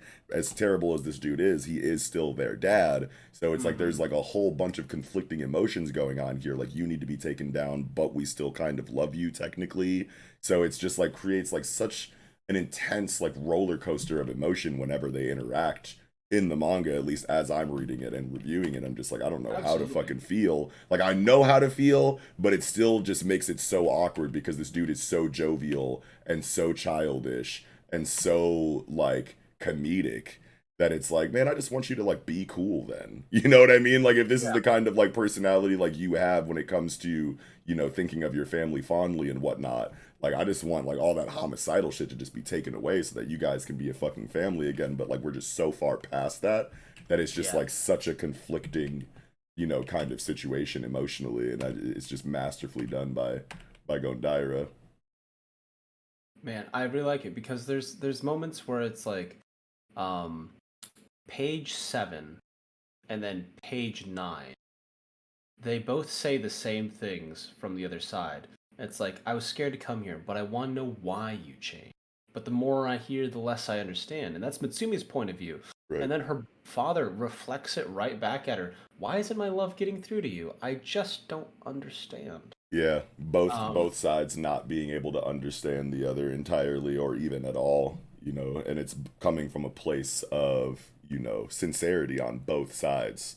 You know what I mean? that's Like what makes it Momo, sadder. yeah, that's what makes it sadder and that's what makes it like so like deep is that like as wild and crazy as Momo Yozakura has shown himself to be in the last like, you know, 5 or 6 chapters or whatever, he genuinely believes that what he's doing is okay and the right thing to do and what he should be doing absolutely at this moment. So it's just like the the misunderstanding on both sides just feels so organic and it just makes so much sense that they both want these things and that they both have the outlook that they do on each other. Yeah. Which Honestly, is if he crazy. if he was willing to give up on his wife and like just like not murder every single person, like he went to a safe zone, right? Like the Yeah, spy association made the Dannies right. uh and was just like, yeah, I'm gonna kill everyone here for the sake of feeding Ray. Yeah, like holy shit, man. I'm It's like, you went into neutral territory. Like, yeah, you went into neutral territory and you eviscerated it. yeah. You're a bad dude. It's Like, just showing how like disconnected like he really is, like how tone deaf, like how he can't read like the room to save his life. Because it's like we just came out of a situation where you had revealed that you had been killing people in droves for the sake of restoring Ray. You like you already told the Yozakura family that the last time you encountered them. So to invite them back here, Hayo and Mutsumi, to have a conversation with you at a neutral area of the, you know, underworld of spies and whatnot, where you're not supposed to be on fuck shit, and you murder everyone in the fucking room for the sake of Ray again. staff, customers, Yeah. everyone. Yeah. It's like, dude, it's like, how could you possibly think that this was going to be like, you know, a good idea for your idea and goal of being together as a family again? You know that they don't like that you're out here killing people, even if it is for Ray. So, like, him Yeah. sitting here and going, I'll just kill more people and show them that Ray is feeding off of them and maybe they'll be hype that mom is coming back this time. It's just like pure insanity. Like, what did fucking Einstein say? Like, insanity is like, Repetition is the same. Repetition expecting this different result is the definition of insanity. yeah, it's like you like yeah, exactly. Trying something over and over again with, you know, or whatever and achieving the same result is like the definition of insanity or whatever. I mean, that's literally what he's doing too. Yeah, and he's literally just like, "Hey, you didn't like it last time when I told you I was killing people for Ray. Let me show you it actually happening in real time and maybe you'll like the idea better." And it's like, "No, dude, like you like what are you doing? Who the fuck?" Hmm.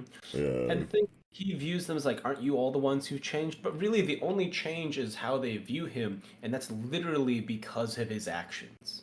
Yeah. And it's like, you know what? I get it. You're not taking responsibility for your actions and how they truly affect people. Yeah. Like, he doesn't care.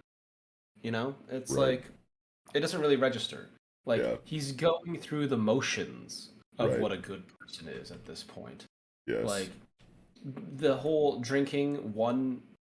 drinking his kids' favorite drinks is like, oh yeah, you're trying to relate to your kids. You're drinking it all in once, you're a menace. It's Yeah. like, biting a Kit Kat bar in half. Yeah. Yeah. It just a whole like a Yeah. python. Or like And cutting a square of pie out of the middle of the whole yeah, pie. Yeah.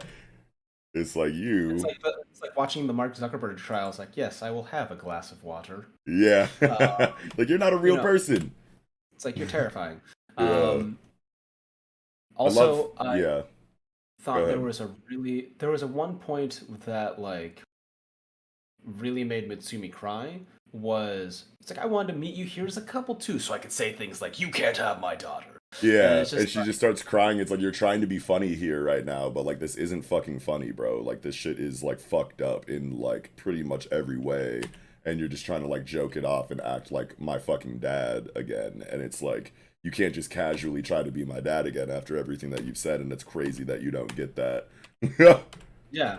No, I mean he's been so isolated that he has nothing but his delusions left, Right. Yeah, and then straight up. anything that fights it, you know, Yeah. he talked about how he wanted to punish his own kids for not accepting his love. Yes, And it's just exactly. like, And it says a lot about Mutsumi to be able to like keep her composure in a situation like this and whatnot, and just continue to like speak, like eloquently to her father about like mhm, what she feels and like why what he's doing isn't okay and whatnot. And she is, constantly like showing like why she's the head of the Yozakura family. And even when she does break composure and like start to like tear up and like act like she's about to like kind of like lose it because this dude is literally crazy, pulled out the heart of the mom, confirmed that he's killing everyone for the sake of her, and she's like really about to crack. And then you get like, the support from Tayo right on time. Boom, mhm, hand on the other hand, calm down, like you got this, Mutsumi. Like he doesn't even need to say anything. He doesn't need to step in and use his own words to help her. Just hand on her hand, subtle. subtle, like you got this, wife. And she's like, bet. She kind of like swallows it, like recomposes herself and is like, check it out, dad. Like I wanted to try to understand you, but your feelings are destroying our family. I could never accept what you're doing right now because I am the head of this family, and what you are doing is directly, detrimental to our family structure. So like I can't Mhm, allow it. You know what I mean? And it's just great how Hitsuji Gondaira shows enough emotion inside of Mutsumi that would make sense for what she's experiencing right now, but then also through the subtle help of Tayo, just as much help as he needs to be, can bring her back to a grounded point to where she can properly, convey the message that she absolutely needs to get across to Momo, Yozakura as best as she can. And she's fucking mhm. killing it, you know what I mean? From her position. And then boom, fuck the bullshit. Whole family's here. You're going nowhere, buddy. We had a second idea for this, meeting just like you did. You invited us here without telling us that you were going to fucking kill everyone for the sake of Ray. Well, we came here not letting you know that we grabbed the Expecting rest you of. to be on your bullshit. Yeah, like we expected you to be on your bullshit, and like, unbeknownst to you, we brought the family to come take you down after our conversation. Just like unbeknownst to us, you were going to reveal that you killed a bunch of people for the sake of Ray. So it's just like Hmm. subversive, like, subtextual, like, you know, intellectual, like battle of wits, like back and forth, like low key, like throughout the course of this very like emotional, like Yeah, confrontation chapter, and it just like I feels so good cinematically. mhm. I really like the page, page 15, 14 double page where it's just like, what?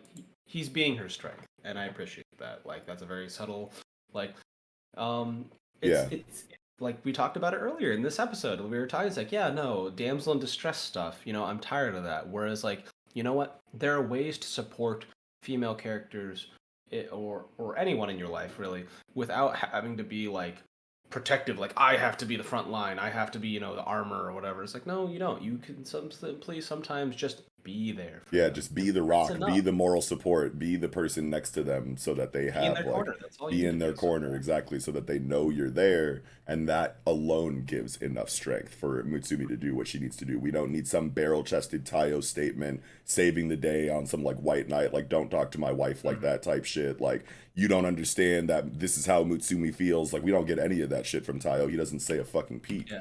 You know what I He's mean? not Will Just Smithing up Momo, you know? It's like yeah. exactly. He's just like, "Nah, you got this." And like you know, the family already had like recent things where they're talking like Mitsumi is stronger than we give her credit for. Exactly. And it's I failed as an older brother because I underestimated her. Yeah. That kind of.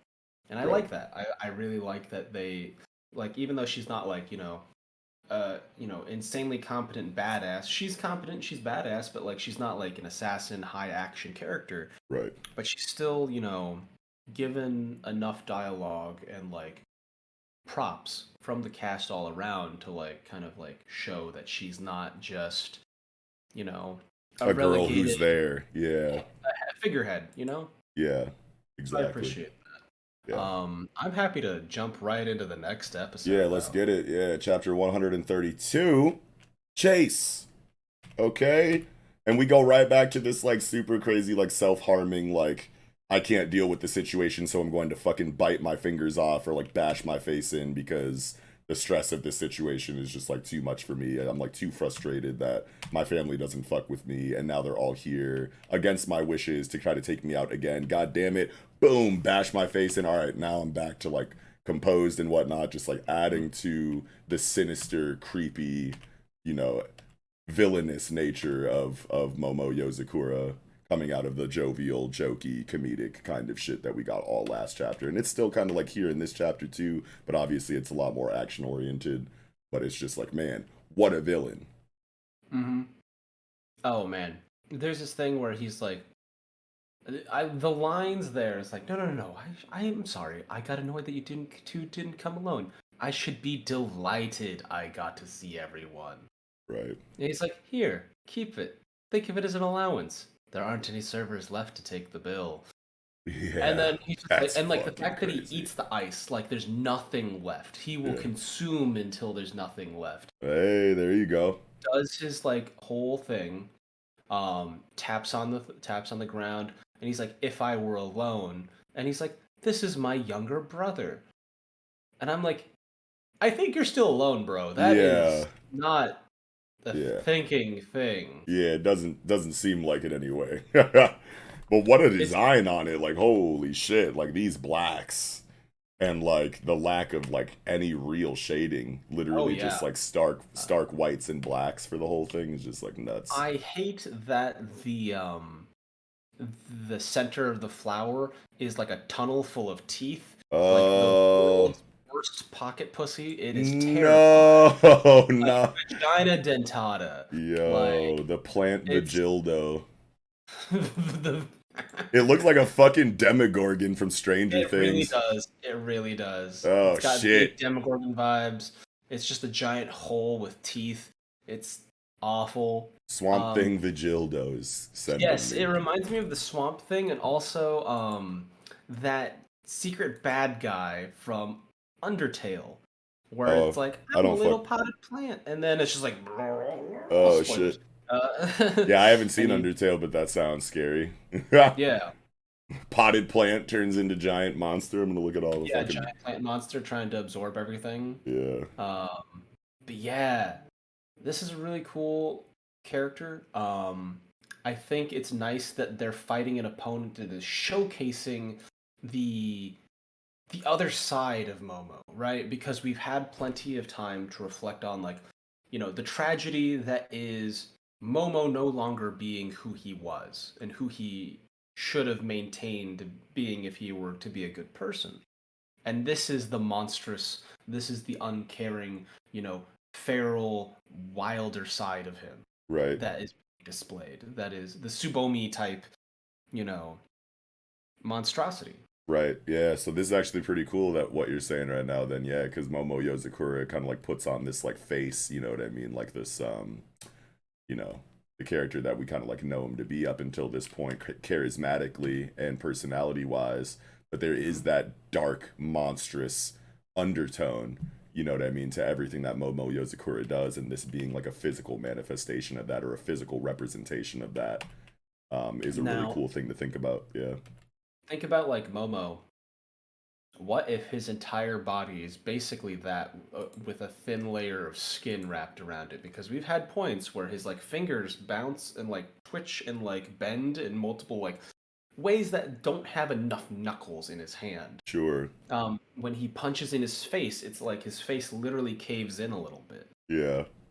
And is that a comic manga thing, or is that a hint that he is basically like Kif from Futurama? He's just a giant sack of fluids with like free floating organs. You know, Yo, like is he a Kiff. balloon man? He might be a balloon man full of bad shit. Like Yo, a Oogie Boogie type, like yes, Nightmare a Before botanical oogie Christmas. boogie. Yeah, like a burlap sack full of fucking bugs. Hmm. Holy shit, that's interesting to think about. I like how well, I guess I don't like it, but I mean like it's just like it creates like a really interesting atmosphere in the story when you just start casually killing civilians around the protagonist because we've been kind of like setting up for over 100 chapters now that like these aren't those kind of spies. You know what I mean? Like they actively like go out of their way to not kill their targets and like save people that like might be in danger and whatnot. Like that's just like what's been established throughout the whole story so far. So then to enter an arc or a stretch of storytelling where that goal, is kind of just like shattered because Hmm. random people are just being murdered around, indiscriminately around the protagonist just creates like a really like dark atmosphere that like totally like contrasts like the themes that have kind of been built up throughout the story so far. It's like they save the people that they can, they don't kill anyone, but there's nothing that they can do about this. So it just creates like a really dark, awkward, almost jarring kind of situation where it's like, yo, these people really don't like, yeah, they're international super spies and like spies in this organization do be murdering people, but like the Yozakura family does not. You good? Holy shit. Yep, just ran Okay. down the wrong throat. Wrong pipe. Wrong. Yep. Wrong throat. But I'm yeah. secretly an alien. Yeah, yeah. Nah, it's just like crazy that we after so long of it being like, yeah, we're international super spies, but like no kill rule, like shonen stuff. And then like Yeah. boom, never mind, everyone's dying now suddenly, and it's like, oh fuck. It makes it just like that much like more like uncomfortable and like awkward. How much he strayed from the family ideals, regardless of what he claims.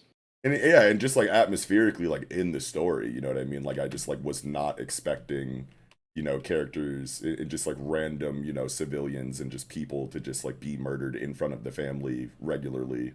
You know what I mean? Like after Yeah, so exactly. much I like mean, I save think that everyone type shit. Yeah. a lot of their spy assassination work was to minimize loss of life, right? Like, not just like, oh, we're not going to kill people, but like if they did kill people, it was to prevent those people from like going on to commit worse and worse acts and like make the world for the worse. Yeah, and like characters would still die, I want to say. Like I'd have to reread Mission Yozakura Family. I think people have still like died on the job, like even while the Yozakura family was like involved. But it was always like a we saved everyone else but this character, and this This is character a had to noble yeah, this sacrifice. character had to die for like one reason or another for like the plot or like whatever, but it's always, focused on as like a thing that like we failed to save this person. We Mhm. tried, everybody else was saved. We saved everybody else's life, but then this person had to die for one reason or another. It's always like that. This is literally just like indiscriminate, like bodies dropping, arbitrarily around It them. makes And it it's like, worse. holy shit. It makes it worse because that means it's like because like shoot, when we have conversations about like, oh yeah, no, these hyper conservative like, more fascistic groups, and like they're not going after you. And it's like, bro, like that's the thing about these things. They thrive off having an opponent, an other. So Yeah. like if you run out of one opponent, they simply go on to the next and the Hmm. next and the next. That's been proven. Yeah. And so like true indiscriminate from the out the gate is terrifying Right. because it's like it doesn't serve a goal. It doesn't like prop themselves up politically or anything. It's just you are compost. Yeah. Like And literal that's what fertilizer. Even fucking Shion like makes a comment on it. Like she sees, the tendrils like grabbing the corpses and like feeding off of them or whatever. And it's like it's growing. It used those people as fertilizer, and it's just like, oh man. And it's like the imagery that we get too. It's like these tendrils are like, what is this top right panel, like right on the top of someone's head, and then the next panel is like connected to like the torso or whatever.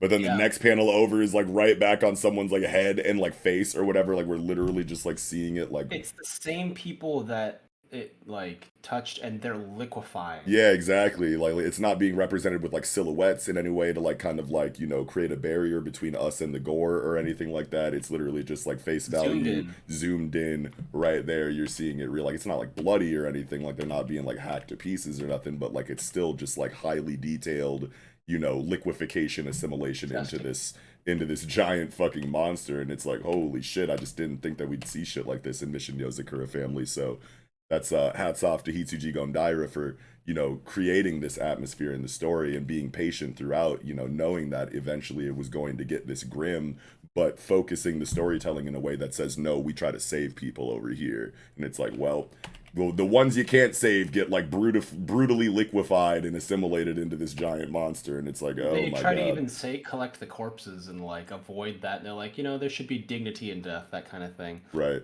But there, Best they and can do. even though it's been written in a way to where like this kind of stuff doesn't happen in Mission Yozakura Family, even though it is happening now, the family is still competent and like like in the zone, and like they aren't being overwhelmed by mass death around them. Like they are still professionals, they are still experienced in this field. They do see death, even though they try to prevent it. So like they're not like having like a fucking emotional like or existential breakdown, because Yeah. of this Yeah, situation, but mental they form. are still like troubled by it. They're like, yo, this is fucked up, but we know how to operate, So it's doing a lot for Mission Yozakura Family to give us this kind of situation. Death is death, but this is morally disgusting. That's Mm-hmm. kind of the vibe I get from them. Type shit. There's really two interesting points I want to touch on. Um, the thing, obviously, you were talking about how it has an amorphous shape and is able to like create tendrils. It's able to create like the large, like superstructures on the 1415 splash once it gains enough mass to like crush the building. Mm-hmm. But if you look at it on page 16, it looks less human, and it's got like a long tail. It reminds me of like a kaiju from like kaiju number 8, to be honest Yeah, now. it's like a chimera beast. Mm-hmm. But the parts that I thought was interesting is like, even despite its bestial form, on page 15, the middle left hand panel and the bottom left hand panel on the double spread on 1819, it seems to be speaking something. Yeah, it's like trying So to say shit. Yeah. now I'm horrified to think, like, is this a sentient, was it a sentient person, and now has just been like, did Momo really do this to his younger brother Right, like and is like this actually turn like him their into a uncle? monster? Yeah. Like, that's even worse. It's like I could, because like Momo keeps saying, it's like, I'll make you like love me like you used to. Is this his plan? If they refuse him completely, that he just makes them like pod people, plant Oh people shit. that are forced to like obey him. Yeah, wow. Everything is like collateral damage in the overarching like goal of like Momo Yozakura. Everything is expendable like on his way to this like crazy idea of being a family together again with his, children and whatnot. That Mm-hmm. like even other family members don't matter. It's Rei and the Yozakura siblings, and I even my mean, little brother is fuck. It's fuck him for the sake of this, and that's just like crazy. well, it's like, is he viewing what he's doing as harm? Oh, right, Even right, right. There's that like, too. Yeah. I imagine like in a dark future, an alternate timeline where like everyone, the series, where the good guys fail. Momo sitting around a dinner table, all his children sitting around the dinner table. There's no food on the plates. There's just these tendrils sticking out their backs, going underneath the floorboards, and there they live, playing a dollhouse in a dead continent, just composting. Mm. Anyway, that's my brain. Yeah, yeah. That's shit's nuts. Did you have anything else for Yozakura? um, I only liked the Shinzo's like shape-shifting bat and being like a giant club. Yeah. That was a nice He thing looks for me. raw as fuck on this last Mhm. panel, bro. Holy I shit. love the double spread. They look so good. And this is like I think one of the first times that Mitsumi's been like majorly on the front lines Yeah. for this one. So that's interesting.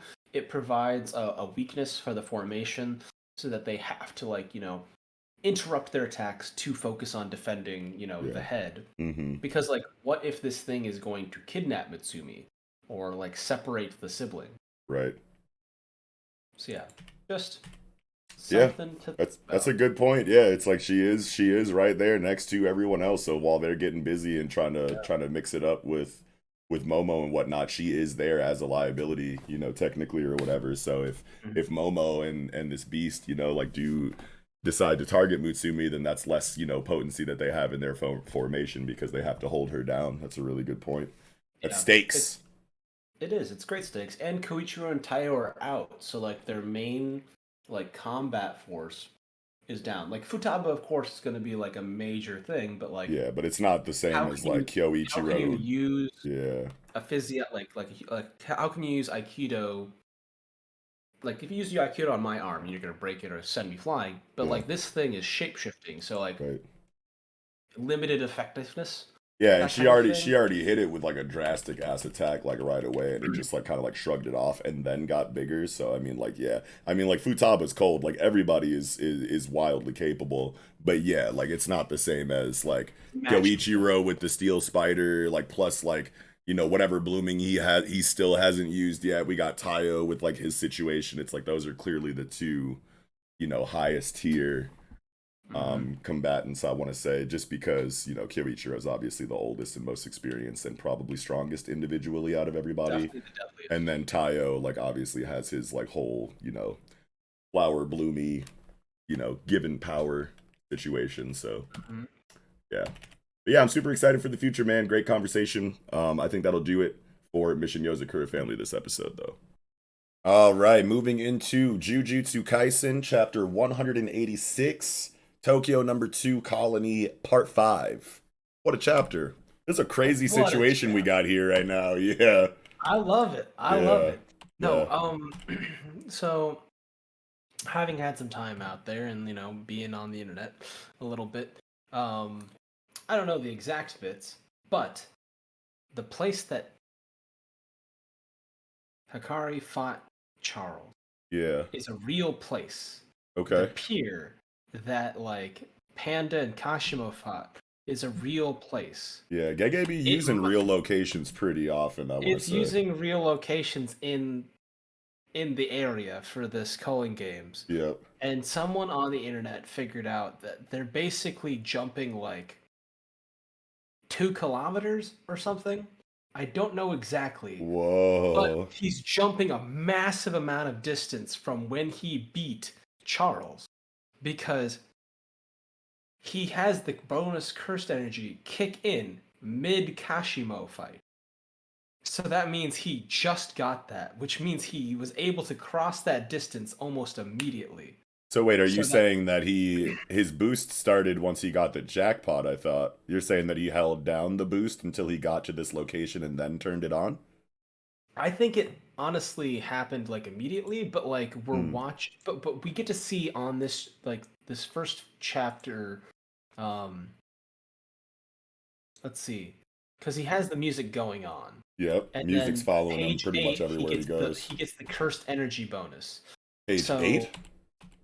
page 8 of 186. Oh, okay. Yeah, yeah, He yeah. gets the cursed energy bonus. It's time to fly. He has that like drug-like euphoria from like the influx of energy. So I was wondering, did it immediately kick in, or is this kicking in now? Because then Yeah, wow. I didn't that even think about that that. raises questions of like, what is Hikari's speed? Because he was able to jump basically like 2 miles to Yeah. get to Panda. Yeah. Well, now I'm interested in this like page 7 to page 8 transition because he's like, "Oh yeah, here it comes. Cursed energy Mhm. bonus. It's time to fly." And it's like, did the bonus like Just kick just in. kick in now? Why is there a delay between when he hit the jackpot and beat Charles and then came here? There's got to be. I feel like I'm missing something here somehow. Exactly. So it makes me wonder, like, can he hold on to it? Or is he like, or is it more of like, instead of like a large switch? Because like, I think about it like a human being like a hose and Yeah, cursed energy being water. So like, you don't blast on the full fire hydrant all at once. You ease up into it. So sure. maybe his like cursed energy is like ratcheting up, and then he's like, ah, yeah, here is peak output, Yeah, so maybe there is like, a slow ramping period. Because like yeah, I either a can't slow ramping imagine. period or he's got to wait like X amount of time after he hits the jackpot before he gets the bonus effect. But like, that's weird because when he landed on the train or on the whatever, Crates. yeah, when he landed on the crates when he first entered the scene and met Kashimo, he had that giant fiery Aura. Yeah. aura that like didn't seem fitting with the description of his aura that we got from Yuji, who said it was like really jagged and Jagged. sharp. You know what I mean? So it's like, but that looked very flowy and fiery. You know what I mean? So it's like weird. You Do you know, it think it's doesn't like it's have to look sharp, building I up? Yeah. guess, but like I just thought that because of the difference in his, how his aura looked visually versus what Yuji said, I assumed that because of that difference, he entered the scene with the bonus like already going. Yeah, But I mean, I yeah, think he leaves jackpot and it slowly increases, and the ah yeah moment is like yeah, peaking, yeah. I guess that's right? fine. Like it, like taking like psychedelics or something like that as a Yeah, thing where it's like, you peak into that point, yeah, allegedly. right. But Yeah, no, so I this. just had some questions about that kind of Yeah, thing. that's a big question. I want to say I don't think I've seen anyone actually talking about that yet, but I mean, I don't really be looking around for it like that, but I would have Yeah, sort I I could. just see a few things on my timeline here and Yeah, there. yeah, and I feel like I'd be seeing a lot regardless, and I still haven't seen anyone talk about like why he's just now getting this cursed energy bonus on page 8 versus like right after he hit the I jackpot. But mean, you watch him on 2, 3, he has it flowing off him. He is a yeah, goddamn heat mirage yeah, going because he around. pulled up with crazy cursed energy like already, which made me think like, okay, for a second I thought like, well then the Charles fight was just like down the street or something then, and he like, must have just faded him and then came here before Nas. anything had time to catch up, and who knows how much time is passing or whatever. But nah, if you said that Buddy looked at the geography So of the someone looked on the geography location on Twitter, and said and that it's like a Charles's specific location like is like scenic of place, okay, and then like it's like over here, and then the pier is over here, and it's like a good whiles away. So if and like he's just getting the power, the song is only 4 minutes and 10 seconds. The guy jumped a massive, like he did the Hulk jump, yeah, for real, like, and like we understand that through his like through being blessed viewers, yeah, the fact that like we can be like, oh yeah, we understand what's going on regardless, no one else does. We understand that he can take damage, so like the falling damage of landing right, doesn't affect him, he's immediately healed. yeah. I think that 8 is when he hits like peak Yeah, maximum so he function. always had the bonus, but yeah, it was just like a gradual, filling up to the peak. Yeah, yeah, that's cool Yeah, too. Yeah, that's it's like a fine. fever, you have Yeah. to build up, you don't Hmm. instantly incinerate yourself. um I like the little bit on 6 where he's like, I'm Kinji Hikari, you can call me Keen, which means gold. So Yep. I was like, yeah, stay gold, pony boy, let's Stay gold, go. pony boy. Oh shit. Yeah, my So then, boy. so this is interesting then. So then, okay, so like assuming, I guess for the sake of the conversation right now, so like does he only have his like entirely invulnerable state when he's peaking?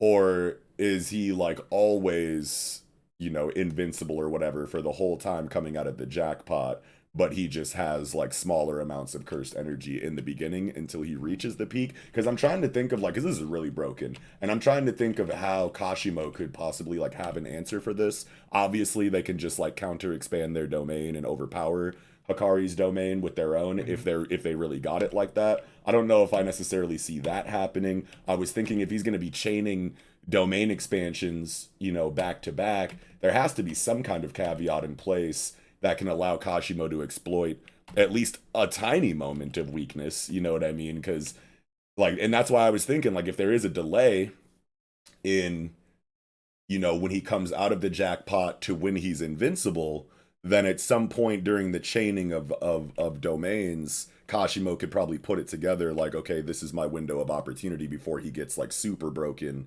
and I can get him there maybe.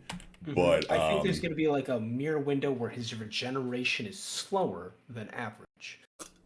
And his regeneration is real quick, and it takes very short amount of time within the song, right? Right.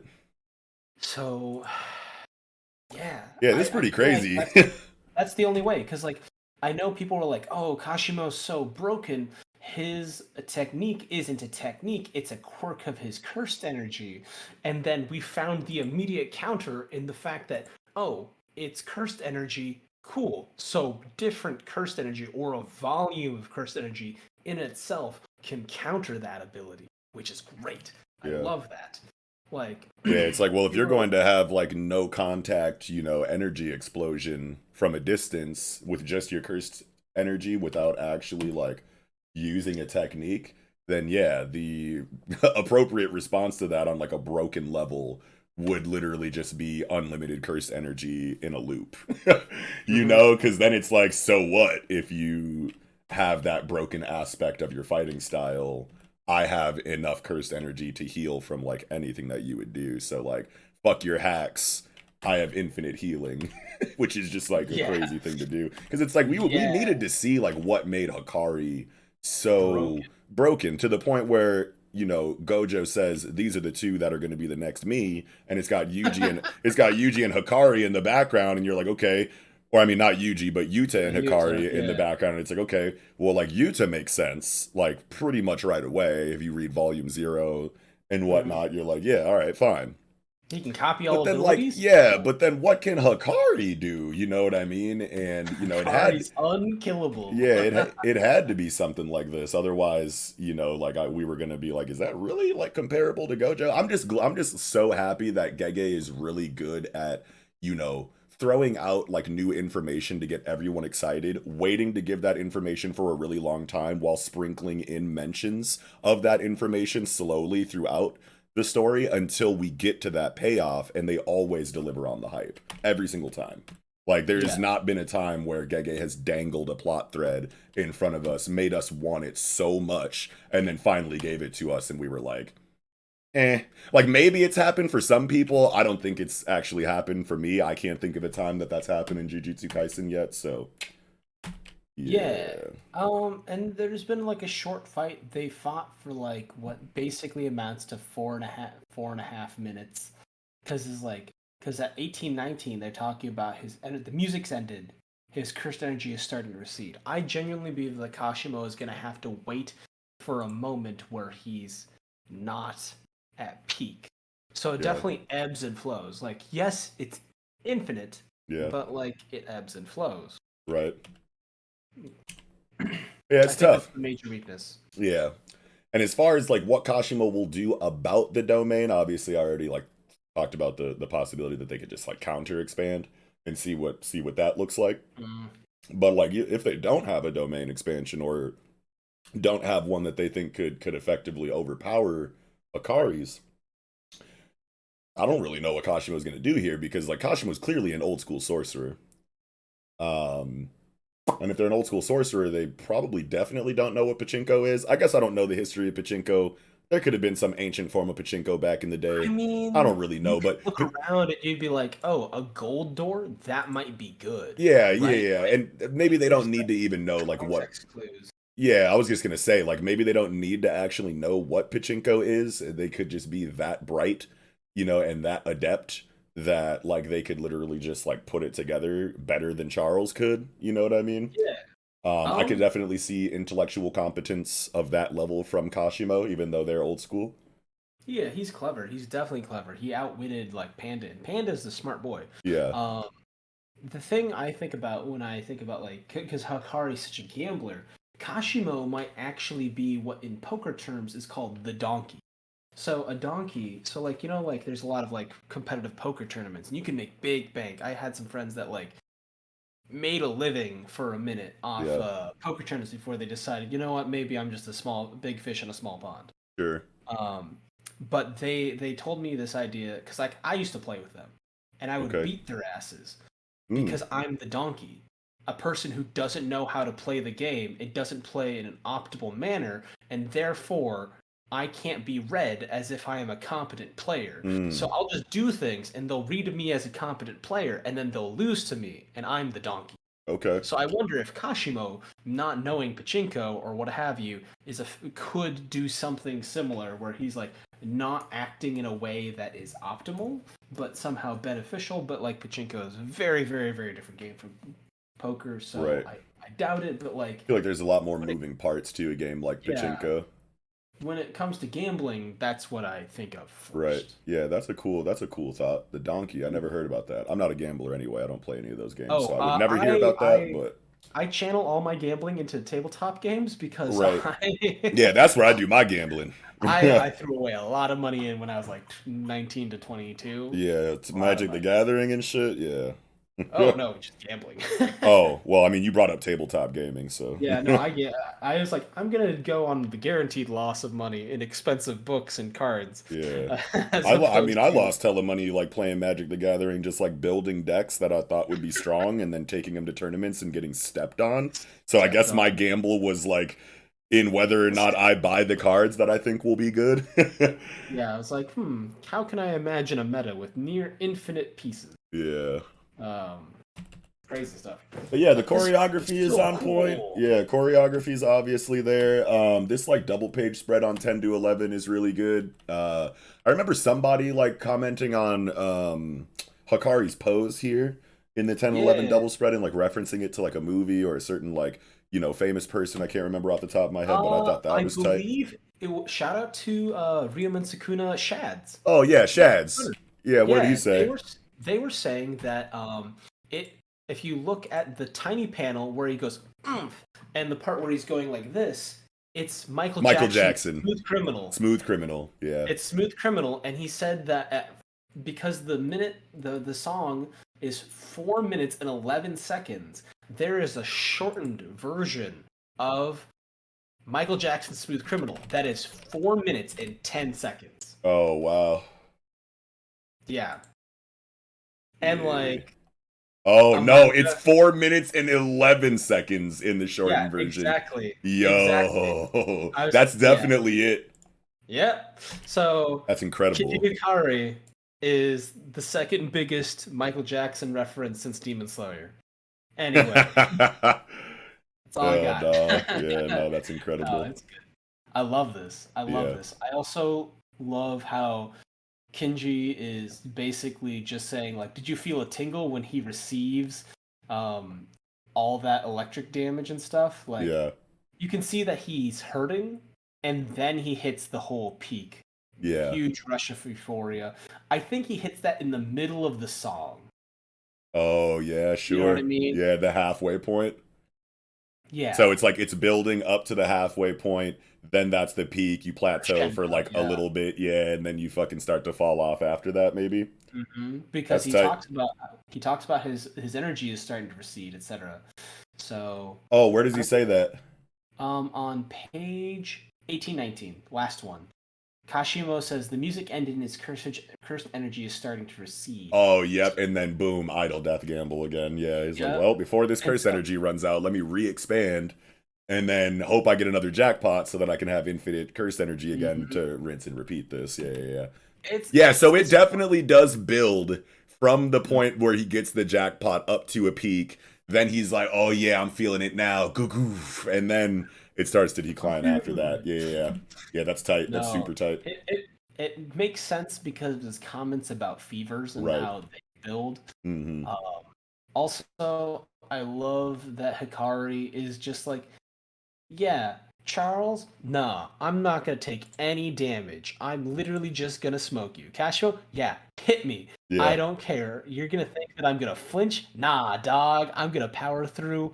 Like, power armor, arm flies off, still Yes. attacks you. Like, Cashio was like, what the fuck's wrong with this guy? He's not right in the head. And he's like, Yes. yeah, he's doped up on cursed energy, man. Like, Yeah. gee. And I love this diagram that we get on page 6. I love my fucking diagrams, man. Whenever we get them, especially in a series with like a really like profound energy system, diagrams in, you know, when talking about the power system always slap for me.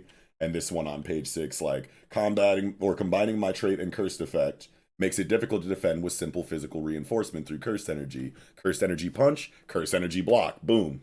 Good shit.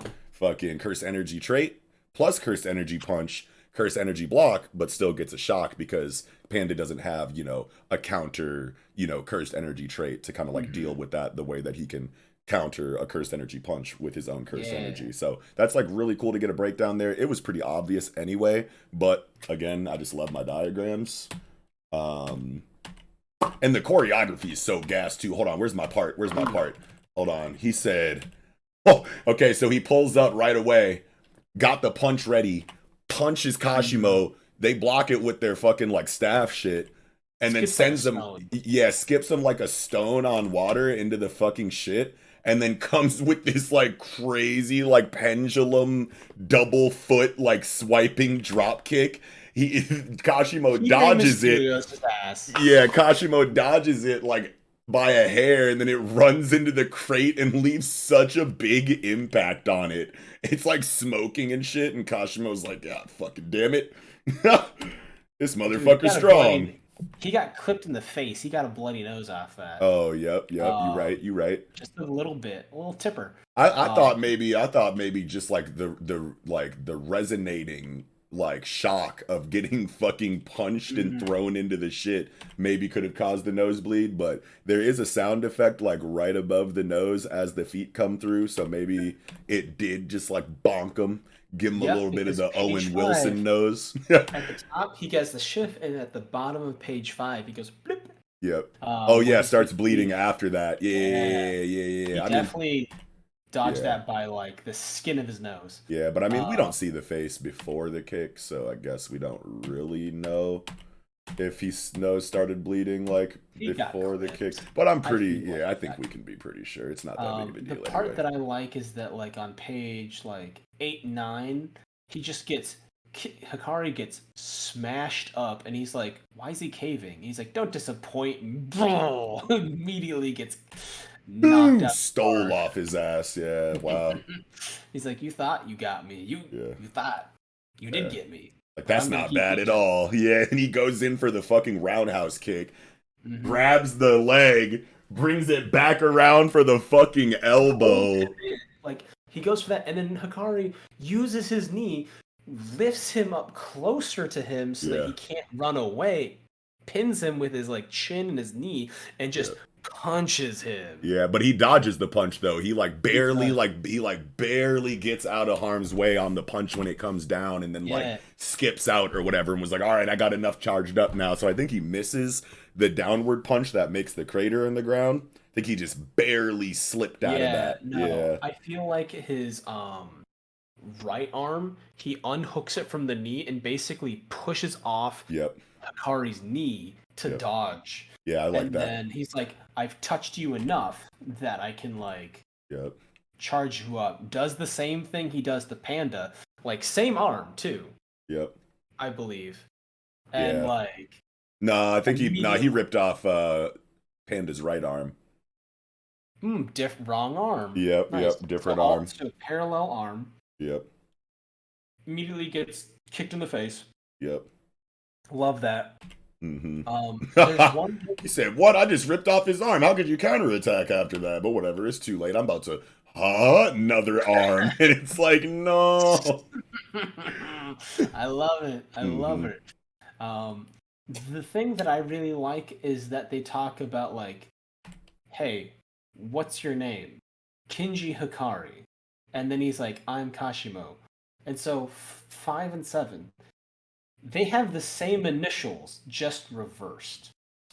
Oh, And I damn. think it's really interesting that both of them are extremely powerful sorcerers, both with very specific traits included into their thing.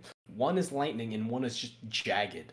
Yeah. So I think they are meant to be foils in this way. Either one is dying, or Kashimo is just gonna be like, "Fuck this bullshit. Yeah. I'm out. Like, just Right. I'm booking it. Yeah. Fuck this Kashimo shit." might try to bounce. Yeah, that's a It's good like I'm point. gonna wait for him so he doesn't have his stupid ass domain. Yeah. I'm out. I'm gonna run away from his ass. I'm made of lightning. Let's go. Yeah, there could be some like crazy broken hacks loop inside of Kashimo's like domain Hmm. strategy too, if they have one, which would be like crazy. And the only reason why I'm thinking of that is just because you keep bringing up like the ways that they're similar. They both have special cursed energy properties. They have the same initials. They seem to have like similar fighting styles in like hand to hand combat Ooh. reliance, right? Not reliance, but like they'll square up with you first before revealing a technique. They both I will. mean, that's Yeah. their preferred style of Yeah. play. Yeah. Um, So like maybe, who knows? Maybe Kashimo has like an equally broken hacks situation inside of their own curse technique domain combo, if they even have a domain expansion. Um I'm expecting him to do something because on page 19, if you look at his left eye, mhm. he has veins sticking out of it that are shaped like lightning bolts. So he's prepping something. I feel like he's always got that lightning on his eyes. I want to say like we've been seeing that like pretty much every time that we've seen their face that they've had that, I want to say. I think that's Oh, just like a yeah, no, yeah. because you can see it on top of page 9. Yeah, you can see it on page 2. You can see it. I'm pretty sure every panel we go and see this motherfucker's face, Okay, they'll that's have that. good. Yeah.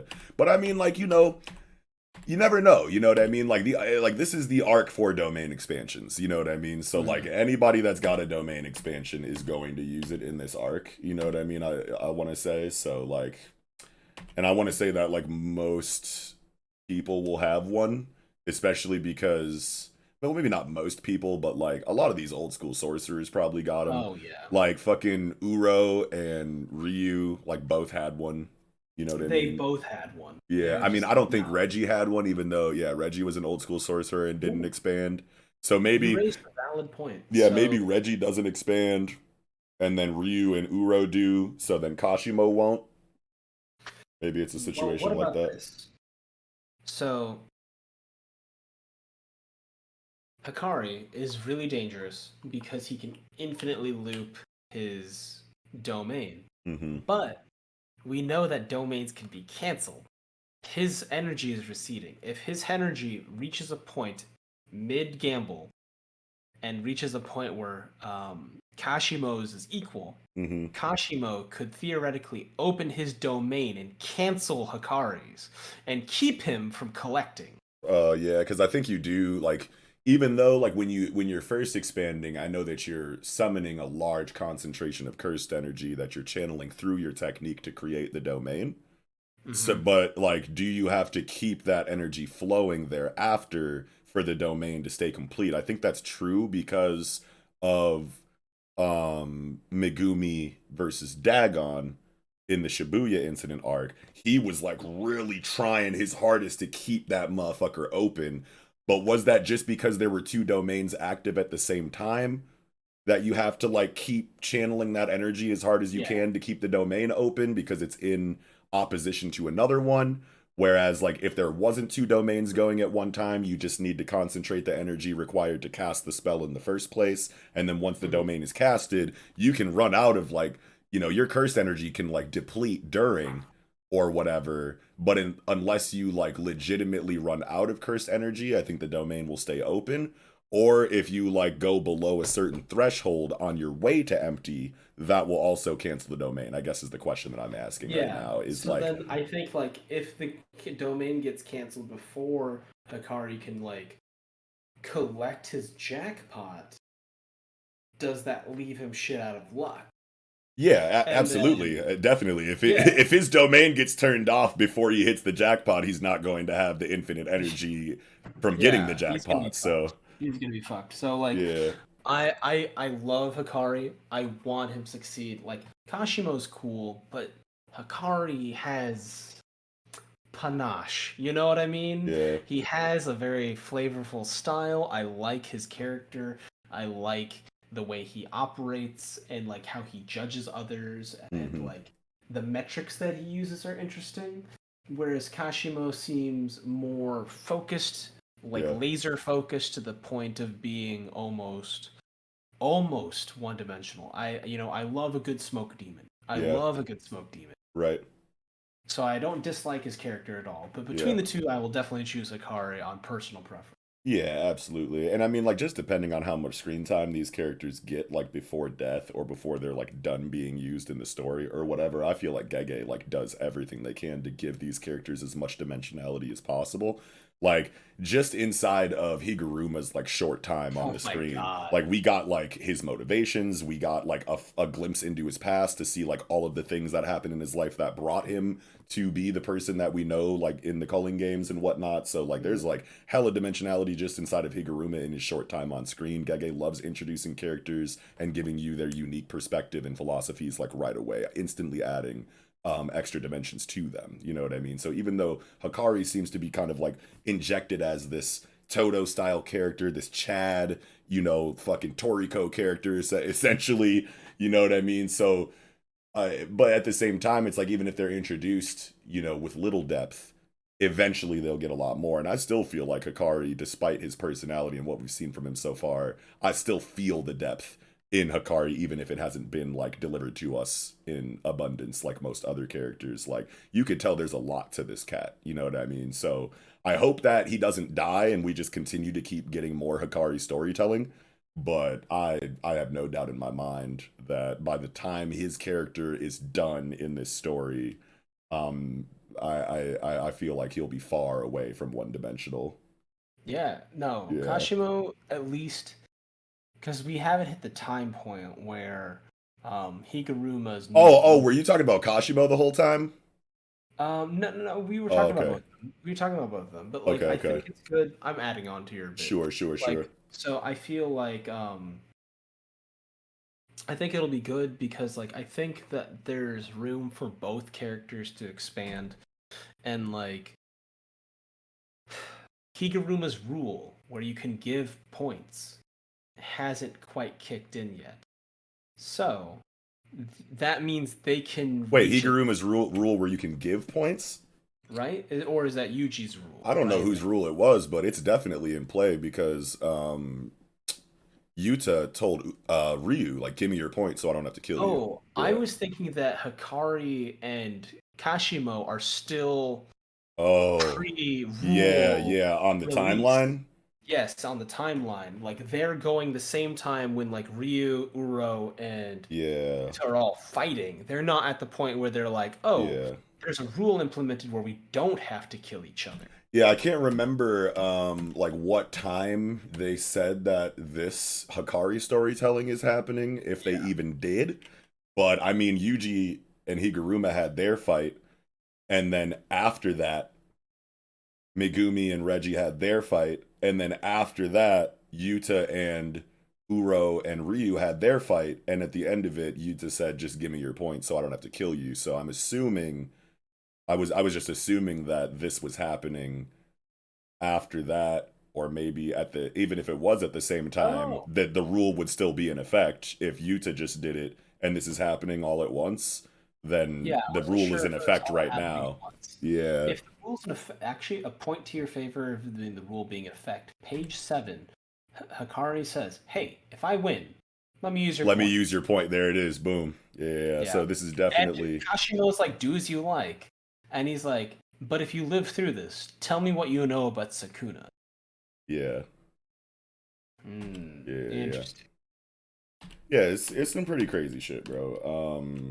The timeline is definitely like weird though, like that, where it'll show things happening in chronological order, like one after another in a sequence, but then retroactively we'll get information that like two of those times were happening at the same time. One time afterwards was actually happening before that. You know what I mean? Like Mhm. I remember like the Maki stuff. They said the Maki stuff was happening at like the same time as like something else, like when she massacred the Zenin and whatnot. So like we just have to go back through and like find all of those like points of narration that talk about times, and then I'm sure somebody already Specific has time. like Yeah. a culling game timeline somewhere on Twitter or whatever. But yeah, Ooh, yeah. yeah. But yeah, I don't This know, was man. a fantastic fight. Yeah, incredible Um, fight. It's still going. Can't wait for the next one. Which is in like fucking 6 days, goddamn, or 5 days, or however long. it, Fuck, dude, it's gonna feel like I think forever. it's crazy that you can see on page 7 Hikari's face as he goes slack, as he just gets overwhelmed with the amount of curse energy Ooh. he has. Ooh. He's like, "Hey, if I win, huh? Blank face. Oh, yeah. Gone. Swing. No, I'm kidding. All right. Shring." But yeah, man. Great. Next, yeah, as far as like predictions go, though, just to bring it back to what we were talking about a little bit Mhm. earlier at the beginning of the review, like I think that the options here are either counter expansion on behalf of Kashimo, or you know, Please. like yeah, or they are just like super keen eye for detail, deductive reasoning, like off the charts, and just like figures out Hikari's domain like way quicker and better than Charles did, and just like operates better inside of the domain, either preventing another jackpot from being reached, or maybe taking advantage of the come up time after hitting the jackpot to attempt to dispatch Hikari before he can reach that infinite peak or whatever. Mm, Something like yeah. that. Those are my Because ideas. like Charles wasn't able to fight him down, but like Kashimo could fight him down in his domain. He's not actively on bonus mode. He's Yeah. receding. So like there's a chance that before he hits a jackpot, he might get smoked within his own domain. That'd be nutty. Um Either that or one of them flees the other. Yeah. Mm-hmm. Those are the three options that I can conjure. Kashimo's gonna have to like if one of them's gonna flee. I mean, I can't see Kashimo like busting out of this motherfucker's domain, so the domain would have to finish to some degree, and then maybe Kashimo leaves immediately after the domain because he knows like what the jackpot means after fighting Mhm. him with the jackpot before going into the domain. So, I think if Kashimo is gonna flee, it'll be like immediately coming out of the domain I think so expansion. Yeah, because it's He's like the tricky one, and he's yeah, quick. yeah. But other than that, I don't think I had anything else for Jujutsu this week. No, same. All right, that'll do it for Jujutsu Kaisen 186. All right, moving into My Hero Academia for the night. My Hero Academia chapter 354, Oopsie Daisy. How do we feel? I really liked this one Hell yeah. because it had like really good dialogue to me. Like I know everyone was really clowning on Tokiyami on page 15, where he's They like, better not. Why? they were clowning on us like, if you don't mind, keep your rear end steel or risk flustering me. You know, everyone's like, oh, he's horny, he's horny. I'm like, okay, let's be honest. When people are in a state, Oh. there's fight, flight, but there's the unspoken ants option. Fuck. Because when Pompeii exploded, one dude is preserved. You can find pictures of him on the internet. He's jerking one off.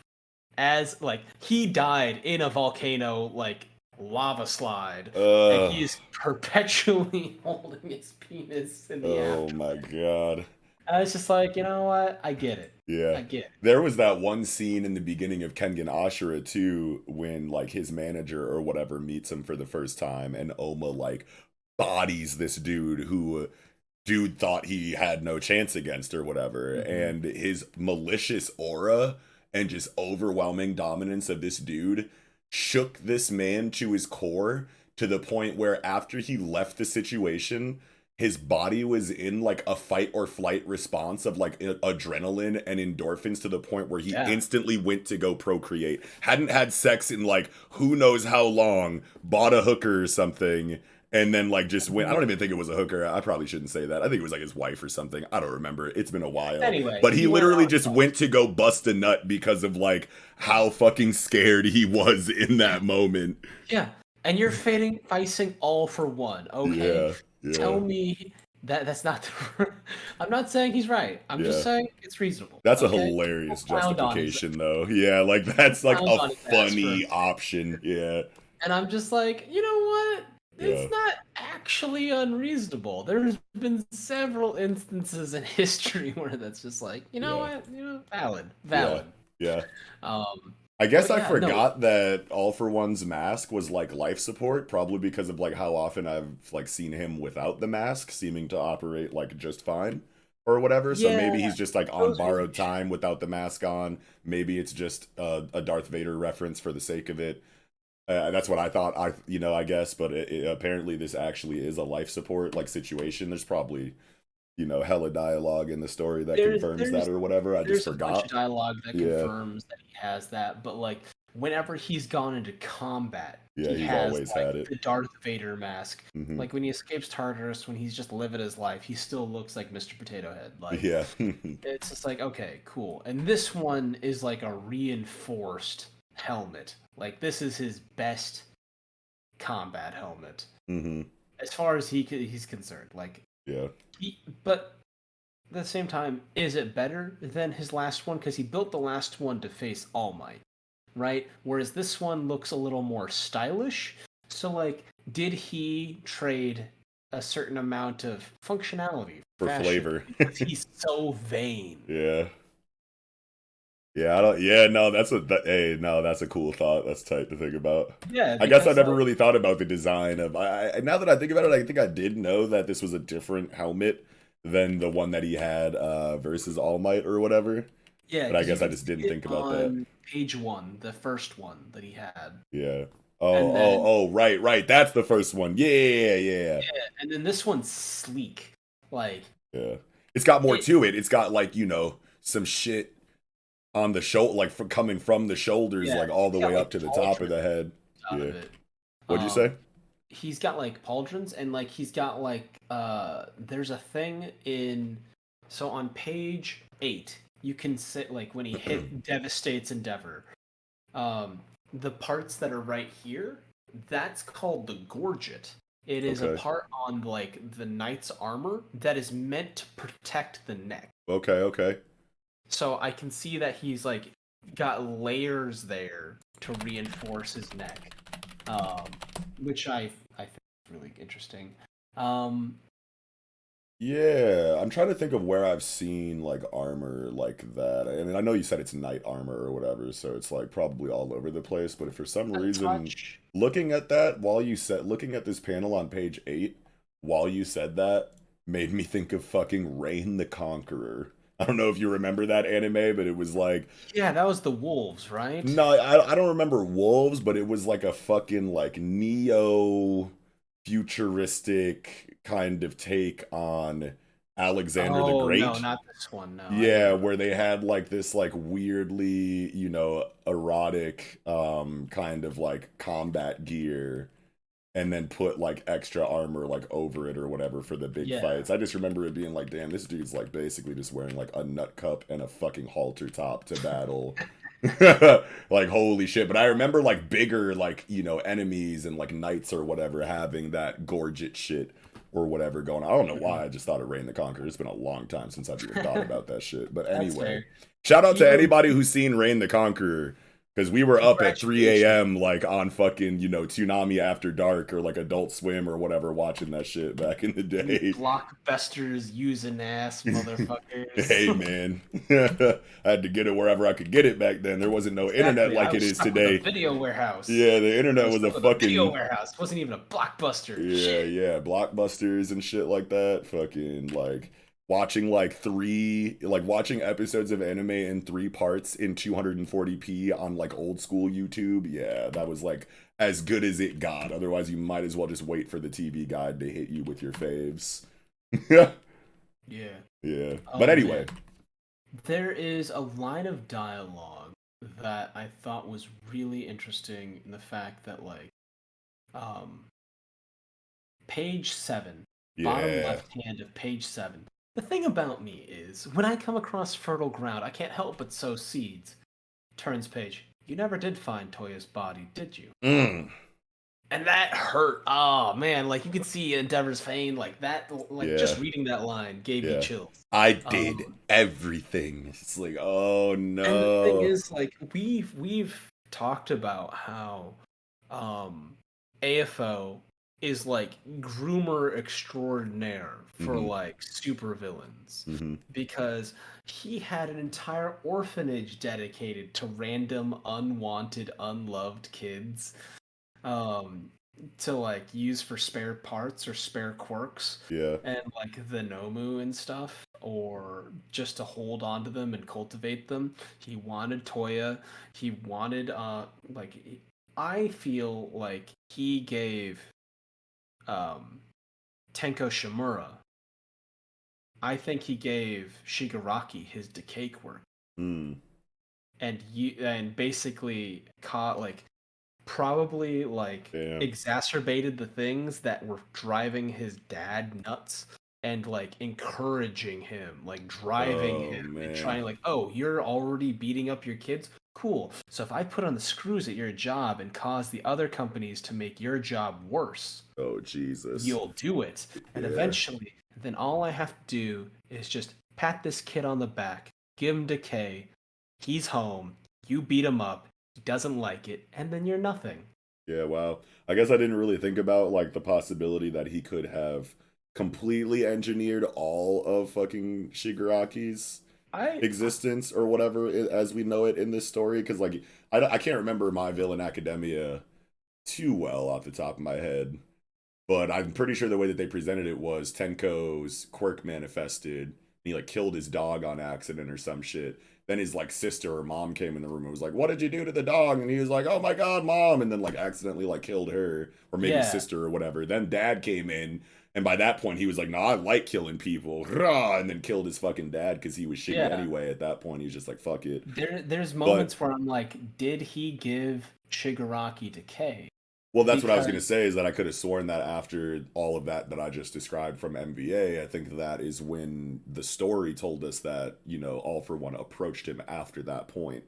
or is So, that the moment that All for One revealed or is himself? that the moment that All for One revealed himself and he set everything into place long before the way that you were saying? I Mhm. guess I had just like never really thought about it like that and I don't have the best memory of MVA. So, but Yeah, if that hasn't been explicitly stated already and that's just kind of up in the air, I think you're onto something for sure because this I motherfucker, like he said, likes to sow seeds and he's super forward thinking and sees things like, you know, many steps ahead or whatever. So, I could see him doing that honestly. yeah, he's the kind of guy that will sow 100 seeds and use 4 of them. Yeah. You know, he's that kind of guy. The thing I think about it, because like this is kind of like outside this chapter, and then I'm gonna reel it back in. Yeah. But so All for One could only be inherited by a quirkless person. Otherwise, they would have been overloaded. You mean one for So, all? no, yeah, One for All. One for All could only be inherited by a quirkless person, or otherwise they would have been overloaded. Right. So, it would make sense that if Tenko was born quirkless, he would be an ideal vessel for all those quirks that All for One possesses. And that's why I think he gave to him decay. That's just my last thought on that moment. Sure. Um, but yeah, no, All for One's a motherfucker. Like Yeah. he's definitely doing his best to like talk down to others. Yeah. Um, And he's so good at doing that. he's so It's almost like fucking like Doctor Doom levels of shit talking almost. There isn't Mhm. like as much arrogance. He doesn't like speak in third person when referring to himself or whatever like Victor does. But like the way that he says the right thing at the right time to everybody to get them fucking pissed off is pissed. very Doom-esque. Yeah, no. The thing that I thought about was because he's like talking shit to like Hawks. He's like, "Oh, you know, from you, the man who used to be too fast." And he's like, "Yeah, Yeah. recovery girl couldn't bring you back to your prime. You need prosthetic feathers to bring you up even to this speed." I love Hawks' response. So we're both crippled, huh? And he's Yeah. just like talking shit. He's like, "Nah, dog. Like you can't get under my skin." Like I love Hawks Yeah. because as flighty as he, no pun intended, as flighty as he appears to be, Yeah. kid's cold. Right, and Kid's even if All for One did say some shit that really got to him and actually did affect him on an emotional level, like similar to Endeavor, Hawks would never show it, even if it, you know, he would never let you know that you fucking got to him. You know what I mean? So that's the difference, I guess, between Hawks and Endeavor in this situation is that, well, also a huge difference is that fucking All for One is pushing a button related to like family trauma, you know, Mm-hmm. like deep rooted family trauma inside of Endeavor. And, you know, Hawk's like wing situation is probably wildly traumatic for him too. So I guess you can't, I shouldn't really I mean, try to it's like compare, but like I feel like All for One is saying way more devastating shit to Endeavor than he yeah, is to Hawks, you know. because But at like the same Hawks. time, still, I feel like Hawks is still like the kind of person that would never like let you see him sweat, you know what I mean, or let you see him cry, or like let you see that you got, you know, under his skin or whatever. He'd play, you know, he'd have a cold blooded poker face no matter what you said to him. Oh yeah, even on page 8, Hawks acknowledges that. He's like, a man living on in order to atone can't just make a clean break the way I did. It's obvious, Yeah, you right. know. Yeah. But also, I like how much of a team player he is. Um, Hawks does touch on the whole thing. He's like, I can't dodge, but if nothing else, I can use prominent. If he can keep Endeavor alive. He's a little bit like Deku in that he tries to take everything on himself, regardless of whether he can or not. And for the longest time, he could. But like, he's the wing equivalent of like losing a hand and Yeah. having a hook replacement. And he's Yeah. just like, you know what? It's not as good. It's good, Yeah. but it's not great.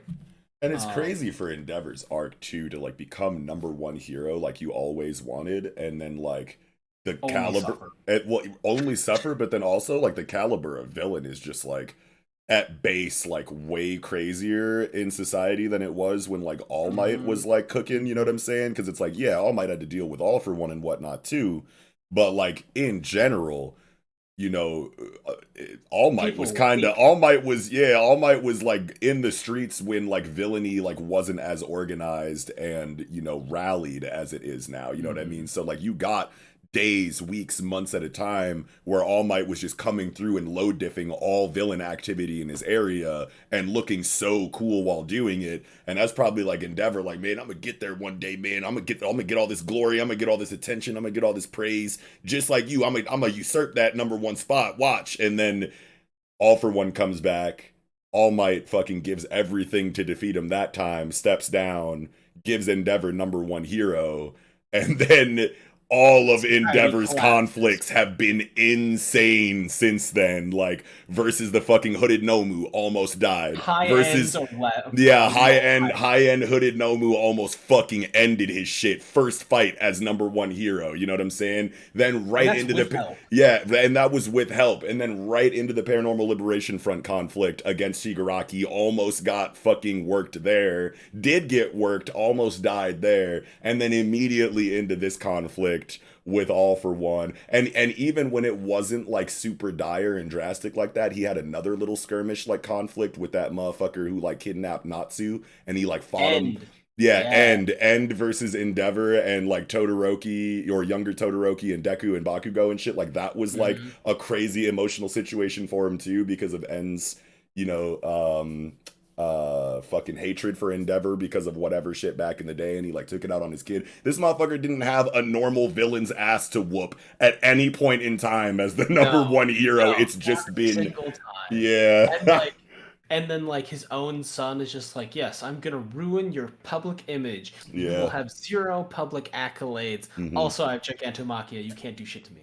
Yeah, it's just Like, crazy as like an unspoken thing for Horikoshi Kohei to be like, yo, this is what you wanted the entire time, and it's not going anything like you pictured it your entire time as a hero, wanting this number one spot. You had all of these ideas and dreams about what it would be like to finally be number one hero, and then you get there and it's just not what you thought it was and will yeah. never be what you thought it was, and it's not like a superimposed narration or any kind of explicit thing that I don't think Kohei has given us, but he outright denied Endeavor of everything he thought would make him the happiest. Mhm.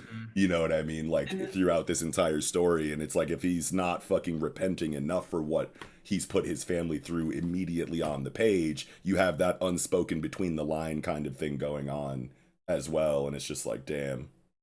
yeah, no, I feel like Endeavor's arc is a man who killed all the compassionate parts of himself to achieve his goals, and then once had that, all that was left was like this mangled bit of compassion and tenderness, Yeah. which is just this raw emotional wound. Yeah. And he's just like, this wasn't worth it. Right. None of this was ever worth it. I caused too much tragedy Yeah. by myself within my own four walls. Right.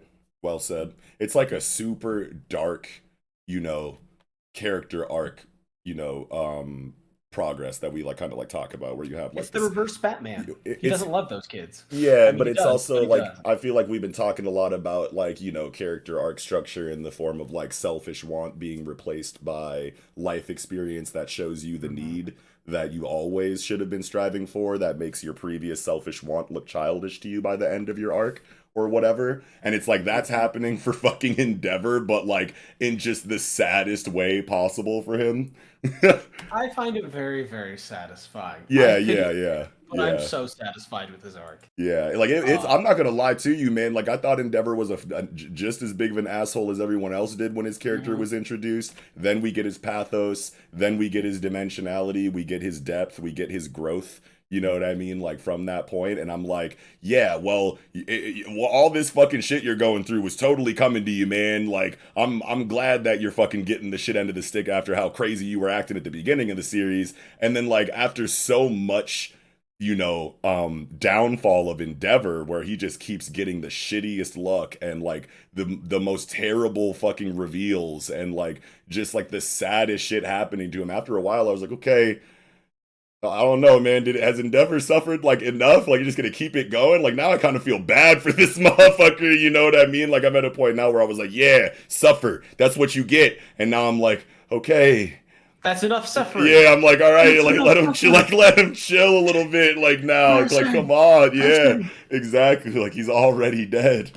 He's already dead. He's Yeah, already dead. like type shit, No, I yeah. love that stuff. I feel like I think Endeavor will only probably be redeemed in um martyrdom, right? Like Yeah, I see that. he's come so close to dying. You know, he got his face marked. He's getting his like parts of his like body chunk pulled apart. I Yeah, think that his like ultimate arc is that he's going to die saving his family. yeah. I think that's his I that's feel his like that's what a lot of people have been thinking for like a while with his character, like probably like right away, people were probably thinking that like, oh man, this Endeavor dude kind of sucks. I could totally see where Kohei's going with this. They keep Oh, giving us more and more information about how shitty this dude was to his family. We're probably going to see some kind of attempt at a redemption arc yeah. that probably just ends with Endeavor dying for the sake of his family. I feel like predictions like that were flying super early in My It Hero. might be either AFO or Shigaraki.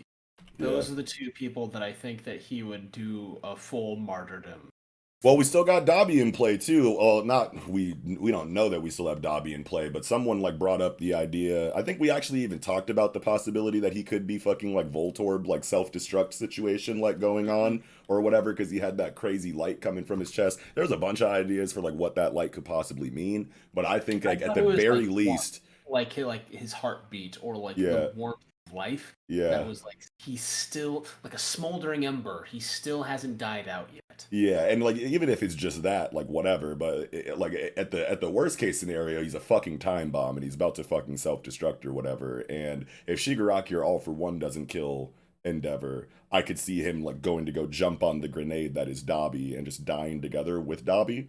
I could definitely like see it being like a situation like that if it does come to the self destruct situation that people have been predicting.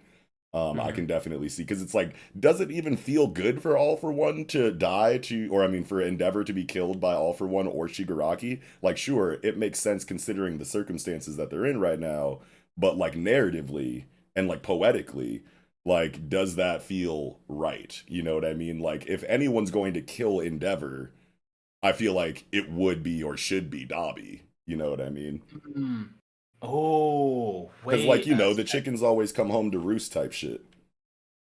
Well, what if Dobby like grabs onto Endeavor and tries to blow himself up, and Endeavor in that moment just straight up just shoots fire out of his feet, jumps, towards Shigaraki, and Oh my Tommy god. Bomb happens, and he's just like, well, you know what? I gotta go out sometime. Like Yo. you earned this hatred, but I'm not letting you take out your brother. Like Yeah. I gotta get away from him. And then maybe that still doesn't kill Shigaraki, even if that It does still happen, hurts but him. it damages the shit out of him and Mhm. gives us like a reason, you know, to, or maybe not a reason, but just gives like more credence to the A idea that window. he goes down at the end of this despite being so ridiculously broken. Yeah, Yeah, I think that might be a thing.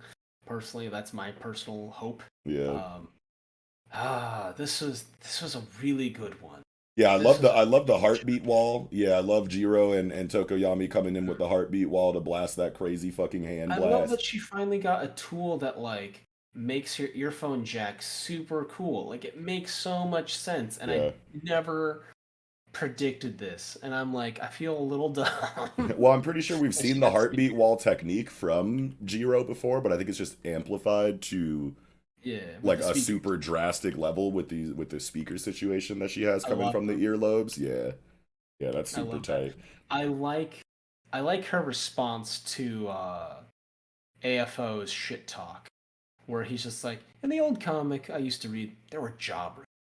They only existed so the demon lord could show what he's made of. And she's like, how about you save that line until you've actually beaten us, huh? Right, bitch. You jumping the gun a little bit, don't you think? You never know. You never know. I Yeah. mean, he has every reason to be confident. That's Uh, true too. That's true too. But her response is brilliant. it's Absolutely. it that is was it what is here brave was it there's a series called Gotham. There was a guy named Jerome Valeska. Oh. He was played by the kid from Shameless, and he had this one Oh. moment where he's like got a gun to his head, and he's like, "What's grace? What's bravery? Grace under pressure." Yes. So Wait, you that's know, the kid. That's like basically the Joker in Gotham, isn't it? they Yeah. basically didn't have the rights to say Joker, so Right. they just had a bunch of characters that could theoretically become the Joker. Right. And I liked that take on it. That was a pretty solid one. Hell yeah. I Um, think that people were saying that that's like one of the best on-screen Jokers that we ever got, besides like Honestly, Heath Ledger. fantastic. Yeah, a lot of Honestly, people said that fantastic. that's their fave, Hmm. even including Heath Ledger. I was like, damn, that's Yeah, crazy. I never watched that show, but like I think I saw like a clip or something on Twitter of like that kid's performance as the Joker or whatever, and I was like, damn, that kid's got it. he's got chops. Got Yeah. chops. Yeah. I remember I did I a like. fan casting for him and like Cletus Cassidy, Carnage. I was like, hey, if Yeah. they don't make that kid the Joker, MCU better grab him up or Sony or whoever and Hmm. make, I mean, I guess Sony wouldn't be able to do it because they already have Woody Harrelson. So like, yeah, MCU Carnage, that kid, I'd be here for that. Ah man, I really like that Tokuyami is just like, hey, you know what? You don't have to take, because like you and I are also capable of teamwork. And he gives like Hawks a little bit of hope. He's like, no, I have to take this on yourself. And like it's good that like that's been there, because class 1A has been like focusing on the idea that like, Deku, you don't have to do this all yourself. We are a team. Right.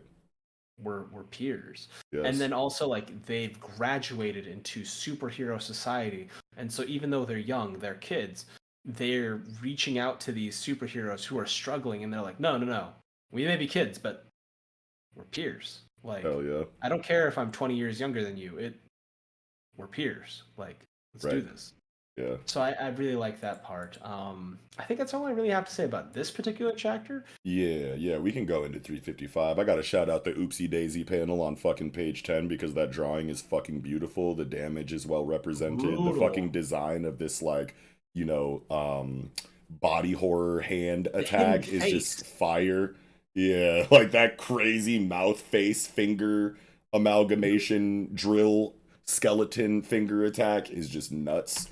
I mean, Um, he has like mouths appear in like the next chapter, if I recall correctly. hmm. Well, let's get to it. Moving into My Hero Academia chapter 355, extras. Okay, so yeah, page 4. Page 4. He sends out several tendrils with teeth Oh, yep, yep. out. And so, Yeah. Damn, yeah.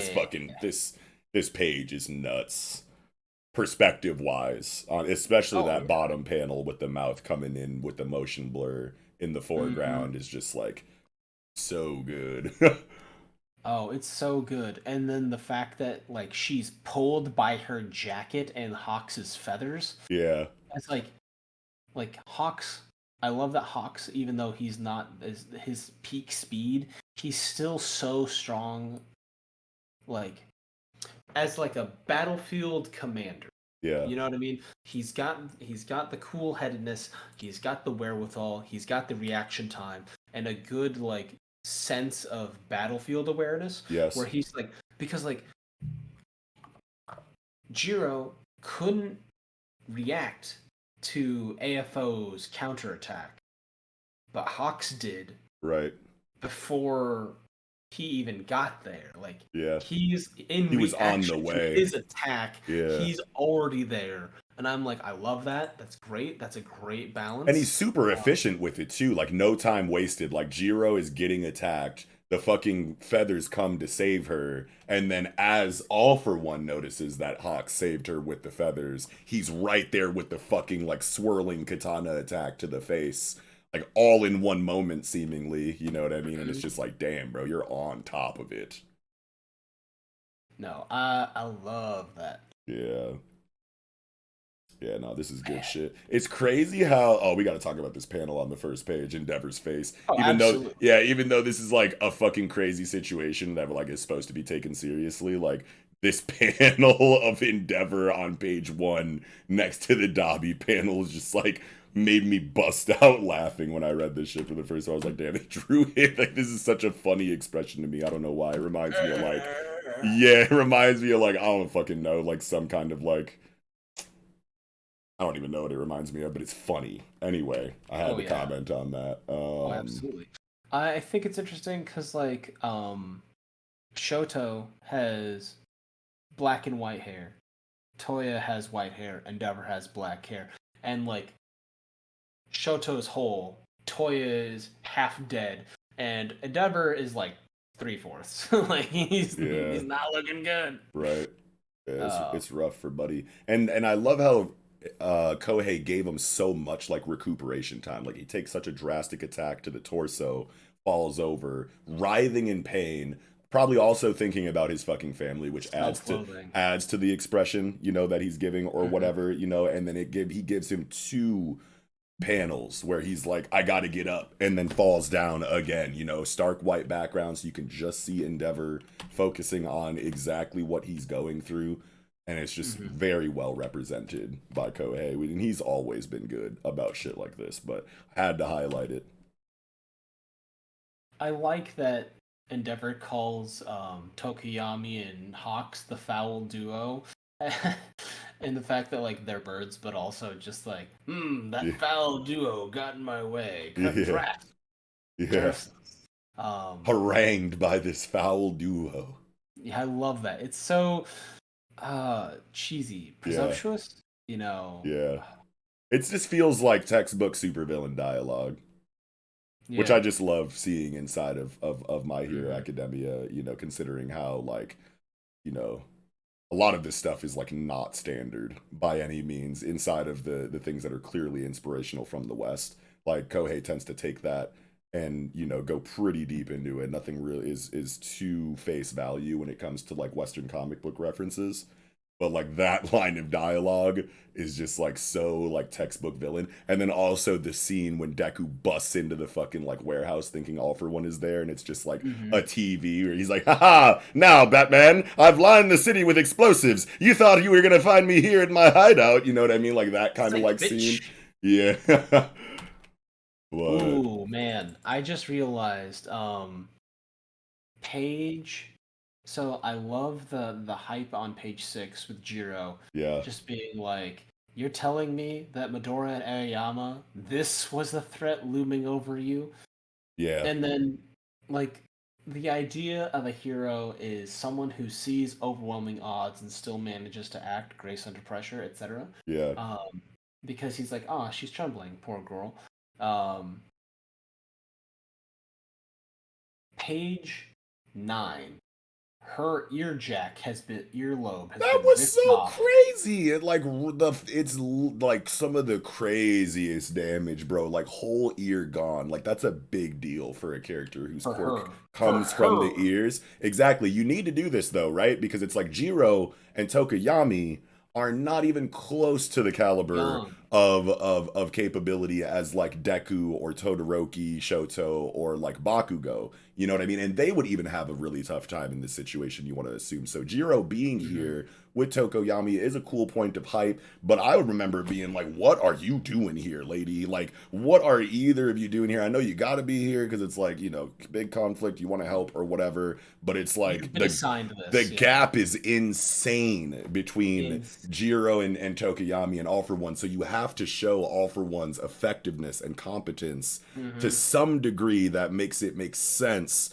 that they're even here in the first place. Because if they were just here and like just like skated through this situation, because of like, numbers or whatever, or they hmm just had the strat that like, the perfect strat to keep, All For One distracted over here while, the bigger, higher DPS characters deal with them and pull aggro and like just keeping his, wits all over the place or whatever, keeping him distracted. hmm It's like that would just feel so weird if they came out unscathed. So you have to give them at least this level of damage, if not outright killing them. Otherwise, it's going to be like All For One sucks. You know what I mean? But like, yeah, this is a fucking crazy situation. Rips the fucking ear out. The paneling. The paneling is brutal. I love Oh it. my god, I just noticed that. It's like Tone and yeah, decibels, like the decibel thing, she's getting the hyped. EKG. Yeah. Yes, you can see the EKGs, and they're getting They're bigger and getting bigger more as you drastic. lower, and then Yo. the back tones with like the decibel like intensity sounds, and the fact that she's using her remaining like the position of her remaining like speaker is right in front of her mouth Yeah. as she shouts down like, you know, I don't care about being strong, weak, or special. You hurt my friends. And then it made me think of like because he's like talking like motives, words, deeds, abilities. That's just, the thing of weaklings. Immediately gets stopped. And it makes me think about how in because there's 2 points here. There's the moment where like she's communicating to the quirks that he's stolen, and then also the fact that like Tokiyami on page 2 says, "You've got no place in this fight, right? Is that it? I've sent the location for as additional support in the event of a stalemate between the top powers." Um, Yeah, they had this shit thoroughly planned. yeah, so like it makes me think of the first time that the kids fought Stain and they called for help. Mm. And so, yes, call for backup. You can't always bring it back to yourself. And then also, it reminded me of the school festival where they're like, hey, you know what? A hero's job is not just fighting, but also to convey peace and convey warmth and solidarity to others that are hurting. And that includes the people that AFO has absorbed. And Nice. so, like, the idea that, like, music is the language of like people say music is the language of the heart all the time, and that Mm-hmm. like I know so many people that have gone to raves and stuff, and they're like, music saved my life, Yeah. or like metalheads, they're like, music got me through such a hard time in my life. Yeah. And it's just like, okay, you know what, I get it, I understand why Jiro is able to like reach these people because she is an underdog, a person that is weak and would have been considered a stepping stone by AFO, just like every single person he used and abused. Yeah. So I Wow. understand that how they, resonated with her in more than just sound waves. Yeah. Wow. No, that was well said. That was brilliant. I just can't get over the fucking paneling on this page. Like I'm looking at this page right now and I can just see it in the anime. No OST, no Mm-hmm. music, and literally just rising heartbeat. Because it starts off like so small and then just increasingly gets bigger. I can just see it in the scene, like big damage, music, OST stops, and then just, you know what I mean? Like just the thumpiest heartbeat sounds. Yeah, like wow. And then feedback sounds as Yeah, she's feedback screaming sounds down and at him. shit. Like, oh Yeah. man, the ear gets ripped off, and it's just like that light buzzing, like high pitched, like noise that like you usually hear in movies whenever a grenade went off next to a character. Like, you ever seen Children of Men with Clive Owen? Fucking, he's like at the coffee shop, gets his coffee, Yes. leaves the coffee shop, and then the fucking coffee shop blows up right behind him, and then it's just for like the rest of the scene. Yeah. I appreciate that. There's this moment where I was thinking of like audio mixing. So it'd be Mm. interesting if she got her left arm ear ripped off. If the audio, if you listen to it through headphones, the audio only came through the right side. Oh my god. Get Bones on the phone. Bones on the phone. Get Bones on the phone right now. Please. Nah, Please. that'd be epically crazy if that was actually a It'd thing. be such a small detail Yeah, but and it would like be so almost no tight. effort, but it Yeah. would be so good. Wow. Fuck yeah. Ah. Yeah. Hell yeah. Heartbeat surround legato. Boom. Crazy fucking sound wave attack. He's just eating that shit though. Hmm. Like fuck it. Yeah, no, and he couldn't even dodge that. Yeah. Like, Yeah, and it looks like okay, so she sends the heartbeat surround legato at him and he's like getting hit by it, but still just like kind of like talking casually, like brushing it off. Motives, words, deeds, abilities. All I'm seeing here is the stuff of weaklings. Not nearly good enough. Your power is so very underwhelming. Goes in to try to do something, and then we get this imagery of like his fucking like inner situation getting held minions back fucking with him. by Yeah. yeah, getting held back Quirks. by like the, you know, the vestiges of the souls whose quirks he's stolen, I think, right? The quirks I've stolen in the Yeah. past, their very wills, Their wills. impossible. Even New Order didn't manage this. They were spurred on by this. So what? Is saying like just the drive and ambition of Jiro right now is doing more to his quirk situation internally than New Order did? That's crazy information. It's crazy because it Maybe not reinforces more, but just affected him in a way that even New Order didn't. Like New Order went in and couldn't. fucked his situation up. No, New And this Order isn't doing eviscerated that. his Yeah, quirks. like this isn't doing what New Order did, but it's New still Order like ate quirks. yeah, it's still affecting the quirks on a But like level, I guess, that can be compared to New Order. I don't know. Keep it going. mean it means like on like a grand theme story, like it means that like, you know, regular people can still move a person, can Yeah. still like give a person a will to survive, and in that case that usually means saving them. Yeah, uh, and it feels but fine, then right? also Because it's like New Order comes in, Star and Stripe hits you with New Order, and that's just the attack. You know what I yeah, mean? And the attack is potent and strong, and it's New Order, and holy shit. But then Jiro's like isn't actually an attack that's affecting his quirks directly like New Order, but just the ambition and will of Jiro is just resonating more with the wills of the souls of the people whose quirks he's stolen than, you know, they did when they were just hit by New Order's because she's broken an ass everyday Star and person. Stripes broken ass attack. Yeah, so like Star and Stripes Like, shit is broken on its own as an ability, and that affected the quirk situation inside of All for One a great deal. But then just the emotional soul resonance of Jiro in this moment has touched the quirks on a level that New Order couldn't, which is, you know, that feels good to think about it like that. oh man, and thing is like a legato, there it's a stream, a flowing stream of sound with no interruption between notes. So it's just this constant stream of sound that she's blasting with him with. I That's tight. like that Hawks is able to stick his blade within the sound waves and like let it vibrate his sword so that it can increase the damage that he's Yeah, doing. yeah, like a tuning fork.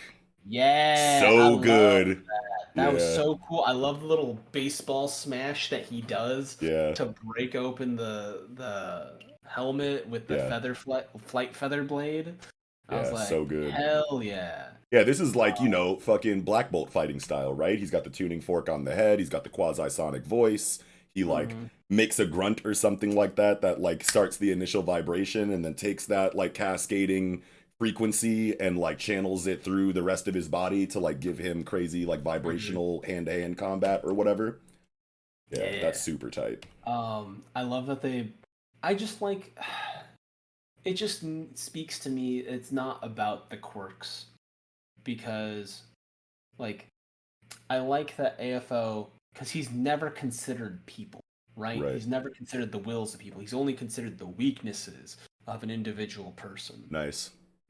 or the strengths of their quirks. He doesn't Mm-hmm. consider the strengths of the person. He considers the strengths of their quirks Yeah. and like limits of a human being. Yes. But he never considers like their wills, considers the things that make a will or an individual strong beyond their quirk. And that's his big weak. That's his glaring weakness. Is that Jiro is a person that sees the weaknesses in herself. She even says, like, "Hey, I don't even have a dream. Yeah. Like I kind of wanted to be a musician, but I didn't know if I was going to be good enough. Right. And that's such a human, such like a regular human thing. And I'm Right. glad that she's a hero. You know what I mean? Hell yeah. Hell yeah. And I think it's meaningful that she was able to like pin him for just a couple seconds. Yeah, hell yeah. No, that's major for her. Even though she did have to take that like huge amount of damage in order to make this situation feel good on both sides, she still pulled up and got it done, and I love that. And I'm like looking at this last panel on 15. Damn, this chapter is only 15 pages long. I didn't even realize that. But I'm looking at this last panel of Hawks coming after the flight feather blade. Wow, say that 3 times fast. Yeah, I'm like, was this motherfucker a baseball player or something? Look at this stance. This is perfect Ken Griffey, Barry Bonds home run stance right now. Broke the blade on his shit. Wow. Home run. Yeah, like, was this motherfucker play baseball? I'm hearing that Smash Bros. Ting. Yeah, the fucking meteor smash on the baseball bat sound. Yeah. Yeah, I'm hearing that in my head. Yeah, same. Now that you mentioned just like it. the tuning fork, man. Oh, hey, bringing it back. Hell yeah. Oh, that's good shit, bro. So good. I love these last couple of chapters, man. I can't wait for the next one, obviously, because what a last page. But there's some weird things in AFO. Page 7. So you noticed that earlier he's gotten a little more into body horror. But like he's got the mouths to send out the tendrils on page 4 and 5. Page 6 and 7. If you zoom in to the giant cluster of fingers for his mouths. his big cannon, if you zoom in on the top right part of that like cave, you can see a massive nose and a little bit of an eye. Look. Oh yeah, you totally can. Yeah. You can see a nose for sure on like the left mouth too. Like like you see how the eye is like in between the right mouth with the nose and the left mouth. There's like a big bulbousy nose like on that that big on mouth. That arm, that giant. Yeah, whatever that is. Yeah. That giant cannon blast that he has. Yeah. Because and then you. Oh yeah, and then you turn to page 7 and the nose is like huge on that one. I was talking about still on page 6 at the bottom. Like, I'm looking at it now. Yeah. He basically just, and it's like, how many of those faces are something that he stole, like, from people? Oh, man. You know what I mean? Like, yeah, like, why conjure, like, a nose on this thing? Like, what is even, like, the practical function of giving this attack a nose unless it's just manifests on its own because this comes from people? It's an amalgamation of quirks. I mean, he is the literal like Gestalt villain, right? He's a combination of so many people, but at the same time, like if you have a shapeshifting quirk like that, then having it appear as like a messed up mush of like multiple people makes sense. Yeah. Because that's what his quirk is when it comes to quirks, and I think it's interesting that when he's using his quirks in like weird combinations, that's the theme that like is predominant. Yeah. And that I'm like, it's not just the quirks. Yeah. Not that he's absorbing people into like a giant biomass. Right. Yeah. But like, you know what I mean. Yeah, absolutely. Yeah, good spot. I personally don't have too much to say about this. This was a very straightforward second half of the chapter, but like I'm really glad that we got to have this to follow up the first one. Yeah, for sure. Yeah. Yeah. No, these were a great couple of chapters, man. Absolutely. I think I'm good on Potato my. Head's going down. Yeah, for real. Yeah, we cracked the fucking Peace. helmet off. Yeah, I'm excited to see like what this means for All for One now that the helmet has been damaged to this degree. I can Hmm. definitely like see Kohei being like, yeah, this is what you were working towards this whole time because you considered this like the one weakness of All for One or whatever, and now you finally crack through, that weakness or whatever. So we should be lit, but I could definitely see Kohei being like on some like, nah, this doesn't affect All for One like at Oh, all. Actually, he's still what if just it? as dangerous. What if it does in that fact that like he still can fight, but he just gets like it's harder for him to breathe, and it Yeah, just so his gets stamina's tired yeah, quicker. He yeah. gets tired quicker, and so by doing that, he tries to finish things quickly and becomes less calculating and more reckless Yeah, I could in see his that fighting too. style, a little more feral. Yeah, Yeah, I could see that as well. he's like, no one makes me bleed my own blood. I endure How dare you kind make of me thing. bleed my own blood? Exactly. Um, Fucking but yeah, great dodgeball, show. right? Ben Stiller. I mean, they can't let him touch him. Like they're Yeah. playing a game of dodgeball of their own. Well, there you go. Look at that. A little bit of poetry to end the segment. Love it. Well, I think that'll do it from My Hero Academia this episode. Good shit, man. All right, moving into the final segment of the night. Big One Piece, okay? One Piece Wa, chapter 1050, Honor. Got this cover page here with the Sanji Sibs going Hmm. crazy in Ichiji and Reiju show up, to kind of like save the day or whatever, according to the story of the Going cover full pages. fuck them kids. Yeah, beating they ass. Just Damn, chokehold. got her by the damn, got her by the gruff. Holy shit. In his defense, that kid's got a knife. Yeah, she got like a whole fucking like crazy Kitchen like knife. kitchen like cooking like fish cutting knife. Like yeah, like that's super dangerous. Get Damn, out this of is here, Dora kid. Hedoro with the devil's kitchen knife. Yeah, Like, proportionally, good right. job. Yeah, Yeah, totally down. right. God, even like super far back, low detail Reiju is still so hot. Oh man, one of my favorite female character designs from Oda still. Mm. But yeah, getting into the chapter. Okay, so this is the aftermath, I guess. You know what I mean? Like Kaido's been thoroughly whooped, sent down into a pool of magma. That's crazy. Uh, Um, yeah, we had this conversation about, like, are they getting just dumped straight into water? No. The answer is no. It's magma. yeah, And at the same time, like, I get it. One Piece, Luffy's never technically killed people. Like, yeah. But like, he'll fucking send the blow that knocks you out, and whatever happens to you after that is like happens to whatever. you. Yeah, If you got homies that are willing to pick you up, you yeah, can leave. yeah. Yeah, no, that's Oh crazy. I man. still don't think Kaido dies from that for some I don't reason. know. Yeah, I know. It sounds crazy to like think like, yo, you got fucking punched down into a pool of magma and then an eruption exploded. You know what I mean? Like, how could you even survive that, even if you're Kaido? But I don't know, man. It's One Piece. Motherfuckers don't really be dying like that. And like, it's just such a weird conclusion, to the whole Oh, situation, like in general. You know what I mean? So like, Kaido can be defeated, whatever. He can be done. I'm not yeah. saying he's gonna get back up or anything, but like for this to be yo, Kaido died during this. That's just like I feel like that's just so unlike any other main villain big bad defeat that we've kind of like seen so far, which is fine too. You know what I mean? Like Oda can do different shit. That's totally fine, but like I feel like it's just not still the door is still just not closed entirely. And I don't know exactly Yeah. like what that means obviously, but like it just doesn't feel as It good as Katakuri or Doflamingo's defeats did.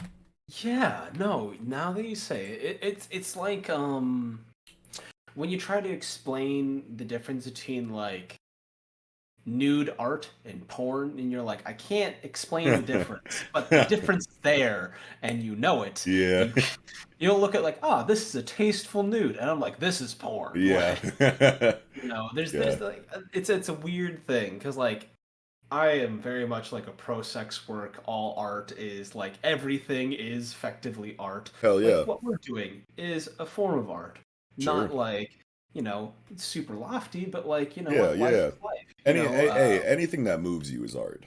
exact. Anything that is worth doing Yeah. could be considered art. Like, if you're making a meal, that's art. You're building a building. That's art. Life, that's what life is. Yeah. But reeling it back in. Yeah, for sure. Reeling it back in. Yeah, I wonder it's all pretty straightforward. Oh, I was just gonna say like these like two chapters are like dead ass, just like boom, this happened, boom, this happened, boom, this happened, super like face value, like on the sleeve. Like at least Yeah. I couldn't like see any. And it's One Piece, so there's like probably a whole bunch of like extra shit in these panels, or Mhm. that callback to something else, but everything seems like pretty straightforward in these chapters. Absolutely. I there Do you think that the eruption yeeted Big Mom and Kaido into the sky? Like, I feel like it would do you, have to if it didn't just outright disintegrate them, right? You know what I mean? Like I yeah, feel like they have the constitution level to survive a short amount of obvi- time in a magma pool, you know what I mean? Like it's pretty hard to damage these people. I mean, it is magma. You know what I'm saying? So like yeah, there it is is that, magma. but like at the same time, like these are two of the toughest characters in the whole bitch, and they weren't Years of really video down games there have for too trained me long. that nothing survives magma. I know they got hockey, so like they'll probably be fine. Yeah. Plus, you got It's characters like Odin, like kicking it in like boiling oil for like an hour and shit. You know what I'm saying? So yeah, it's like, I don't know if that's any kind of indication that this might not be the explosive like end to these two characters' entire existence. Like, I don't know. I can definitely see them chilling in the magma, getting exploded. You're like, oh yeah, they definitely got to be dead, but it really just flung them like into the air and they land somewhere in the fucking oh, ocean or some shit and get fucking swooped up by somebody. I really just kind of thought something kind of weird. Um, so what if, and this is a pretty big if, but what if they basically like Big Mom and Kaido survive. Kaido was always talking about how like, I'll go with what Joy Boy, like I've been looking for Joy Boy, right? Like he's like I want to find Joy Boy. He wants to die. But like dying is easy. Working to make a better world is hard, right? Like Yeah. it's like when like it's I know people that are like I would die for my kids, and I'm like, but would you live for your kids? Would you stop drinking for your kids? Like, would you do the hard parts that are not fun, that are not enjoyable for your kids? And it's like, you know, Kaido is like, I'm willing to kill for a better world, but are you willing to build for a better world? Are you willing to grow for a world, cultivate for a better world? And I want his like Bagua to be like swords into plowshares, broken Mm, down, like his weapon broken into like a tool for building or like for like cultivating like vegetation and farming and agriculture yeah. or like architecture, and I want Momo to wield him. Like I want to like basically like what if Kaido is put into the Bagua, right? Like his spirit through Big Mom's ability is put in the Bagua, and he can't die. He's not dead, but he has to live another life serving another, being the tool of another, like he treated other people. Oh Have that wow. whole thing flipped on him, and have that whole like Thanos, once he killed the whole world, what did he do? He went to go farm. He Yeah. needed to grow something. Yeah. And like after a lifetime of war and finally being defeated by Joy Boy, what does he do? He's not gonna die. It's One Piece, but like I think that like him growing things for the people of Wano Yeah. as like a form of reparations would be beautiful. Now you're making me think like, And like a punishment, like it's a yeah. punishment, but it is also reparations. This is reformation of his character, and it's like, you know what, you can die after you've like done this for like 100 years or something. I don't know, Something however like that. long it takes to rebuild Wano, right? Yeah, that's pretty crazy to think about. But now you got me like wondering, like, man, it's like Big Mom was down there too, and she could put a Yeah, soul in like anything. Like that'd yeah. be crazy if we got a magma homie coming out of this, bro. Like if she just like turns the fucking magma into like one of her fucking underlings, put a little bit of her soul like in the magma. Or if she, oh, like if she is like kind of perpetuates herself using the magma, um, and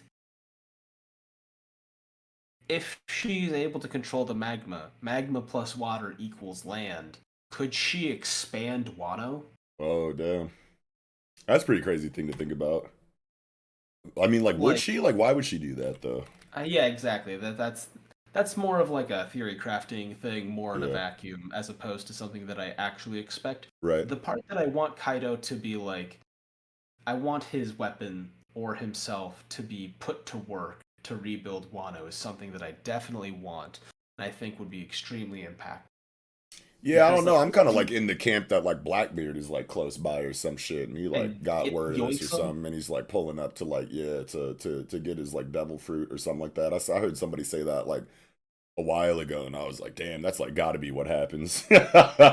You know, now that you mention it, it's kind of crazy because we were like, man, Blackbeard really is the polar opposite of Luffy. Yeah, he's just like a Because they perfect had foil. that whole thing, and I was like, it's not. People are like, it's not the perfect foil. It's a gum power versus a darkness power. He's the sun god now. Yeah, Now there's the darkness. Like now yeah. you have your perfect I mean, foil. like even that's Prior, just yeah, like fuck all that. Whatever you just said is like their powers are different. They can't be foils. Like that is but their not like behavior, like yeah, I like remember that is the not chapter all they that met each goes. other. Yeah, that's The not all. chapter they met each other was just like, Exactly. That's the example you use when talking about like whether or not mhm, Blackbeard's a fucking foil to Luffy. Not like let's compare their exactly. abilities. Like all right, It's the internet, it man. is Like, it do be the internet. I'm Yeah, stuck in these conversations, okay? I yeah, got a yeah. neon sign that says debate me, and I don't like it. Yeah. Oh, man. But yeah, man, everyone just like talking about like how like damn this dude got whooped, and like Usopp's got fucking Kinemon and like Zoro on his shoulders or whatever, trying to get him to Chopper, and like everyone's kind of like half celebrating, half in denial. You got this beautiful scene in the beginning, remembering Yasuie, you know what I mean, and like Tama and Hitetsu or whatever. Yeah, Can't remember I these love names that. exactly, but this was tight. Yeah, I love this scene in the This beginning. bit from like pages 4 to 7 was really moving to me. I was just Yeah. like, because like I am someone that is very disillusioned with the concept of war as a modern construct. I don't think it serves a real point anymore. But like Yeah, there same. is, but like pre World War One, like after it became like meat grinder military Yeah. stuff and warheads on foreheads via drones, etc. You know, people had the romanticism of like going to fight for the land your family lives, for the land your friend lives, and like that there was valor and glory and like genuine positive accolades that can be bestowed you, but like those are all just fancy words for gratitude, Right. you know. And so Yeah. for me this was like, yes, this is how soldiers should be taken care of, with gratitude. Like Hell I yeah. feel like as a country we've definitely failed our soldiers. They deserve so much better. Yeah, Um, you come back from war and there's just like no love for you. You know what I mean? You're just like a yeah, homeless vet like on the ground and people just like step over you and like fucking scoff at you and probably like yeah. fucking spit on you and Members of shit. It's my like own family, like my friends, like you know, there's a lot of military people. Like so many people go to the military for college and they come back with issues. Some of them are manageable. Most of them debatable. Like depends on quality of life, and then and your that's definition of manageable. yeah. Yeah. So like this to me was just like poignant Yeah, to for me. sure. Yeah, definitely. Momo decides we're not opening the borders yet, talking to Zunisha, and Zunisha's like, all right, I got you. I trust your judgment. It's like, all right, I wonder what's going to happen with this Zunisha character. Or the Um, Navy. yeah, or the Navy. Yeah, we know that the Navy is like watching the situation. They're probably sending people in. You know what I mean? Like that's usually like, man, it's like Kaido loses, Big Mom loses, the fight's over, the conflict's over, or whatever, and we're like winding down into aftermath shit. But I don't know. You look at arcs like Thriller Bark, you know what I Yeah, mean? And it like, just keeps escalating. yeah, defeating Moria like was not the end of that situation. You know what I mean? Then Kuma pulled up and like did some other crazy shit like after the Hmm. conclusion of that like major conflict and whatnot. So I definitely think that that's something that we could see here. I mean, I feel like it makes the most sense considering that like the world government has kind of like been kind of like watching the situation and like thinking about what to do in either circumstance of like any person winning and whatnot. So I definitely think we have more people coming to Wano before the arc is over. So even though this like main conflict is done, I think that there will be like, you know, adjacent stuff like on the Yeah, there's horizon, like definitely about to gonna pull be. up and like create new conflicts before we actually leave the island. So like that's exciting because honestly, like it feels good or whatever. Like we got like hella, you know, cathartic like scenes with fucking the lanterns and everyone like rejoicing and whatnot. But I mean, like there's still just an eerie, like ominous, like air of like what's going to happen next. You know what I mean? And like that's like what it really comes down to when it comes to this One Piece shit as far as like stakes goes. You know what I mean? Like yes, we know that Luffy and Co are going to beat whatever enemy they encounter at this point by the end of the arc and whatnot, and like no one of like major significance is ever going to die or anything like that, but the stakes I feel like in One Piece are represented through just the uncertainty of the future. You know what I mean? It's such a big living and breathing world. This Hmm. information is going to leave this area and reach a multitude of different characters that are well fleshed out with their own motivations that we're all interested in. So us not knowing how that information is going to reach these people and what they're going to do after the fact once they've received the information is that level of uncertainty and worry and tension that you feel in stories, in fictional stories, like when you can really feel the stakes. Like what does feeling the stakes actually mean in any kind of story? It doesn't just mean a character died and you're shocked like holy shit, anybody can go at any time. It can be Yeah. represented that way.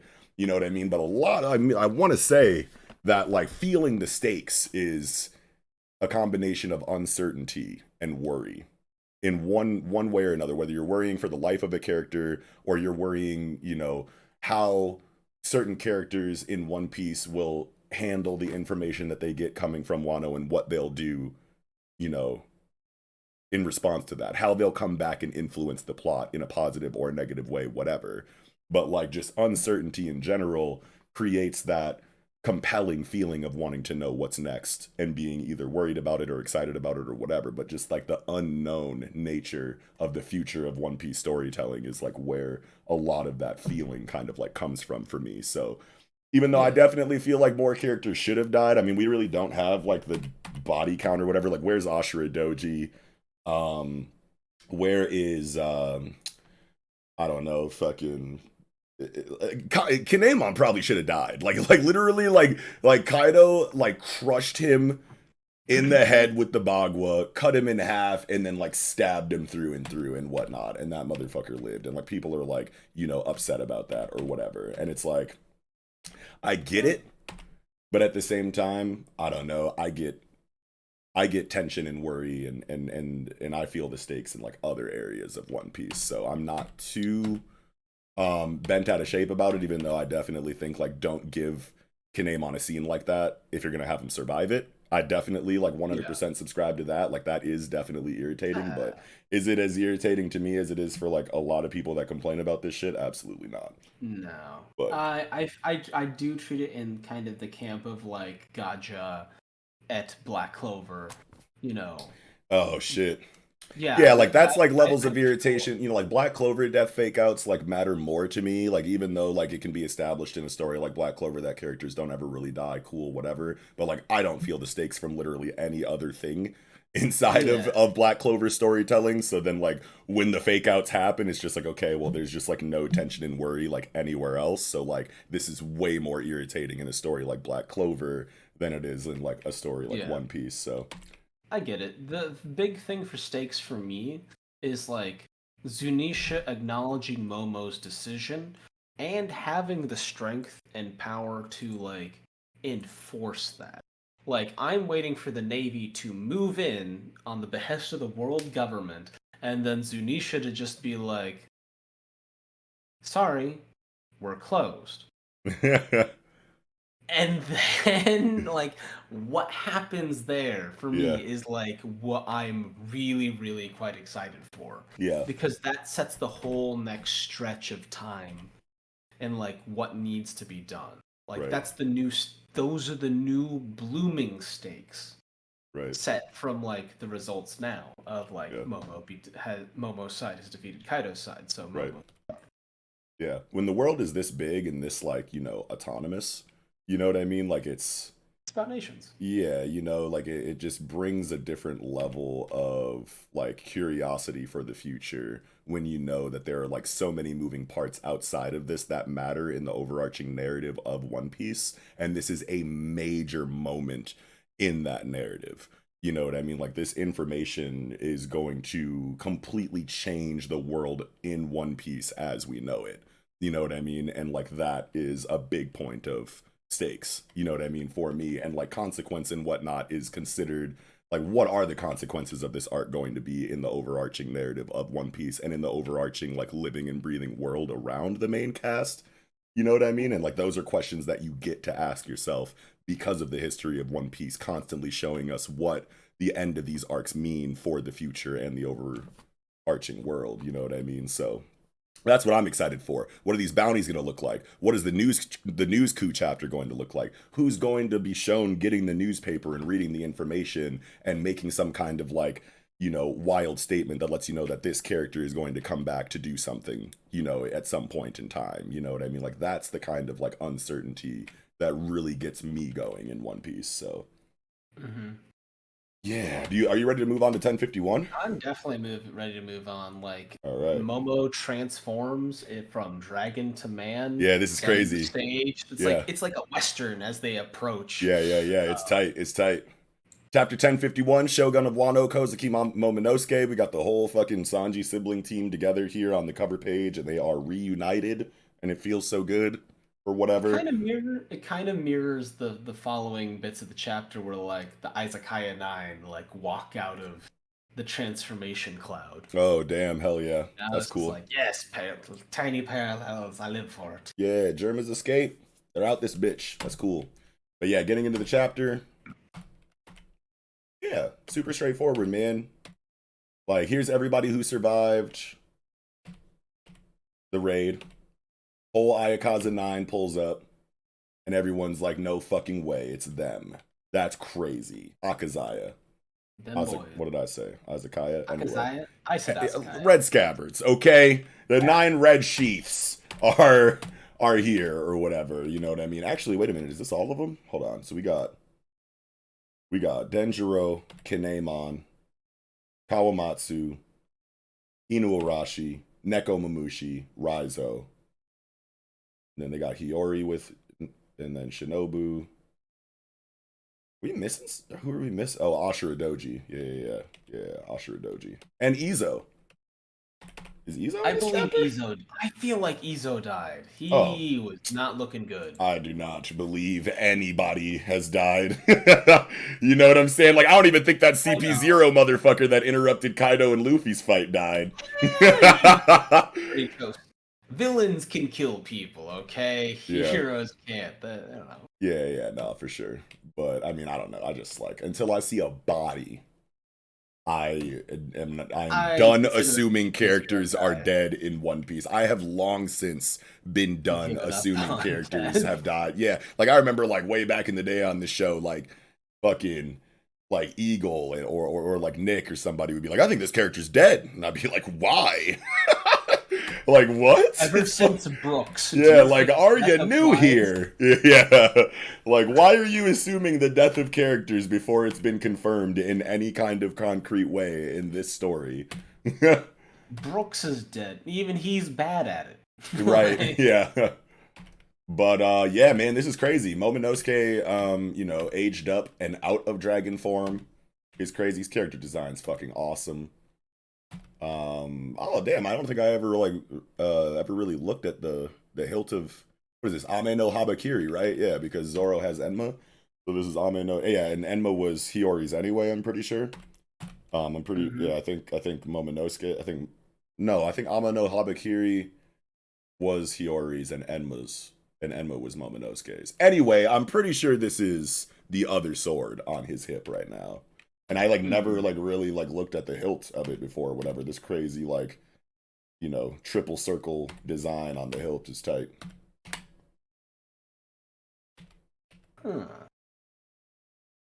Man. I think it's kind of interesting that Tama's ability of like with Horselina and stuff, like Okay, so after this is Tama. I Montan's, think I called Yasue's daughter Tama in the previous shoot. chapter's review. I always get mixed up because like they're One of both them is kids. Toko, isn't it? Oh man. I don't remember none of these kids' names, bro. Anyway, y'all know who we talking about. Back to it. They're kids. Yeah. It's not a flashback. It's like, how Right. much am I gonna actually pay attention? Right. But like Tama's ability, where like if I feed the like I like how it's like the animals are tied to the moon. So like after a month, the animal can go back, and I really enjoy the fact that like yeah, they'll just like be asshole animals, or they'll be like, you know what, being your pal, pretty great. Yeah. I like that. It's kind of Horselino broken that her is shit fucking lasts for a month. Yeah. That's broken. I mean, I guess that's cool to be It's so just broken. an animal, though. Yeah, like if you like that's just a really long time for an effect that happens instantly. You know what I mean? Like you eat the shit and then you're instantly affected by the ability and it lasts a month. That sounds kind of like super OP, but I guess it makes sense considering that she's a non-combatant. Right? Yeah. You know, so like whatever. But I just remember seeing like a month and I was like, damn, is that a mistranslation? Not bad for a plot device. Yeah. Well done. Right. The moment on page 7 where she's like, it's like not like a servant, more like a mom. I hope you stay with me forever. And it's just like, aw. Yeah, and she's like, oh God, I love you. Have you ever had that moment? Like, because like there's because like can Alex just come with us to wherever like we live? And I'm like, aw, you're so sweet. Wait, what do you mean? Like it's like a friend coming over?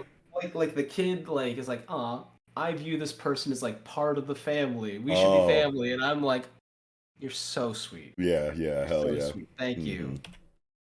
Yeah, hell yeah. It's a very high compliment. I don't know. Yeah, absolutely. It's like being chosen by a cat. I'm like, yes, I will take care of you. Yeah, for sure. But yeah, Momo pulls up, like, everyone's like so hyped. They're like, holy shit. And like no one has like any like insider information on like what's going on right now. You know what I mean? So they're literally just seeing like ghosts of people in real life. That from their perspective, it's like, dude, these motherfuckers were long gone. Like, what the hell? Like, no way you guys are still around and all alive. And wait, you have Momo with you? I imagine it's funny because like as a peasant, you just see this giant dragon flying towards your festival, and you're like, ah, shit, here we go again. And then it like someone yells, the dragon's the long lost like prince, and you're like, wait, what? Dragon explodes into a giant puff of smoke, and out of the smoke, like a spaghetti western, marches out ancient rebels and the long lost prince, fully grown, now a man, and like they don't know that he literally traveled through time. He's like, I traveled for 20 years to get to here. And they're like, yeah, that makes sense. You were gone about that long. Yeah.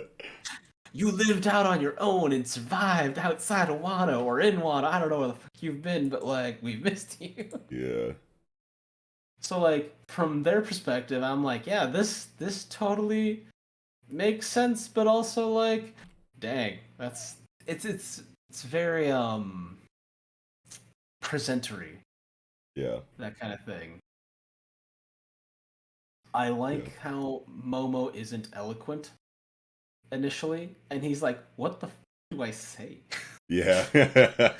He's like, just say some shit, you'll be fine. Yeah, constantly reminding us that he is not used to this kind of shit. He's still like 10. But he still just looks so glorious delivering the information, even though he's fucking bad at it. And I think, like, Mhm. you know, him going out of his way to say, like, yo, what do I say next? I'm, like, really bad at this kind of shit.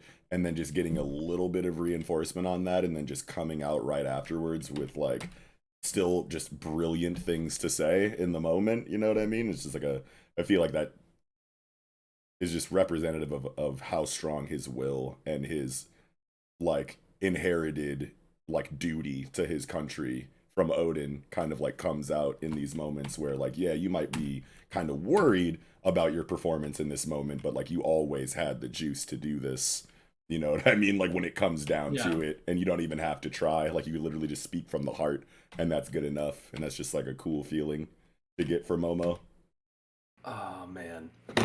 There was I just appreciate it. I think it's good that he got aged because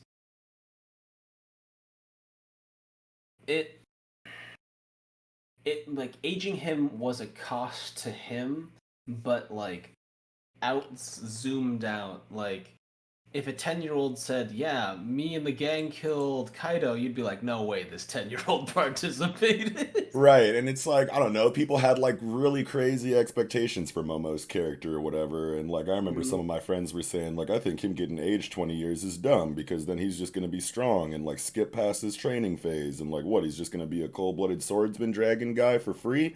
And it's like, well, like He's even a if they really didn't, bad guy. What I more do you mean, want from one him? one you can look at his aging as like, you know, his fucking childhood literally being stolen from him as like a price that he paid for this entire Kaido situation. Like he doesn't even get to be a fucking kid for real because this situation like literally just took that opportunity from him, just like it took something from literally everybody else involved. So like you could Mhm. see it like that. But also like even if Oda didn't do that, like how much time do you think we're going to spend on like Momo's development after the fact? Like you literally want him to go through a whole training arc, like show him grow from like young to old, like with all this training and whatnot. Like how much screen time you think he's going to get for that? Like you want the story to like stop and focus on that? Probably It's not. not Wano So then Piece like yet, okay? yeah, so like you either want the story to like stop and focus on that, or you want the story to leave it alone and just happen in the background without it being focused on and just know that it's happening like that in the background off screen.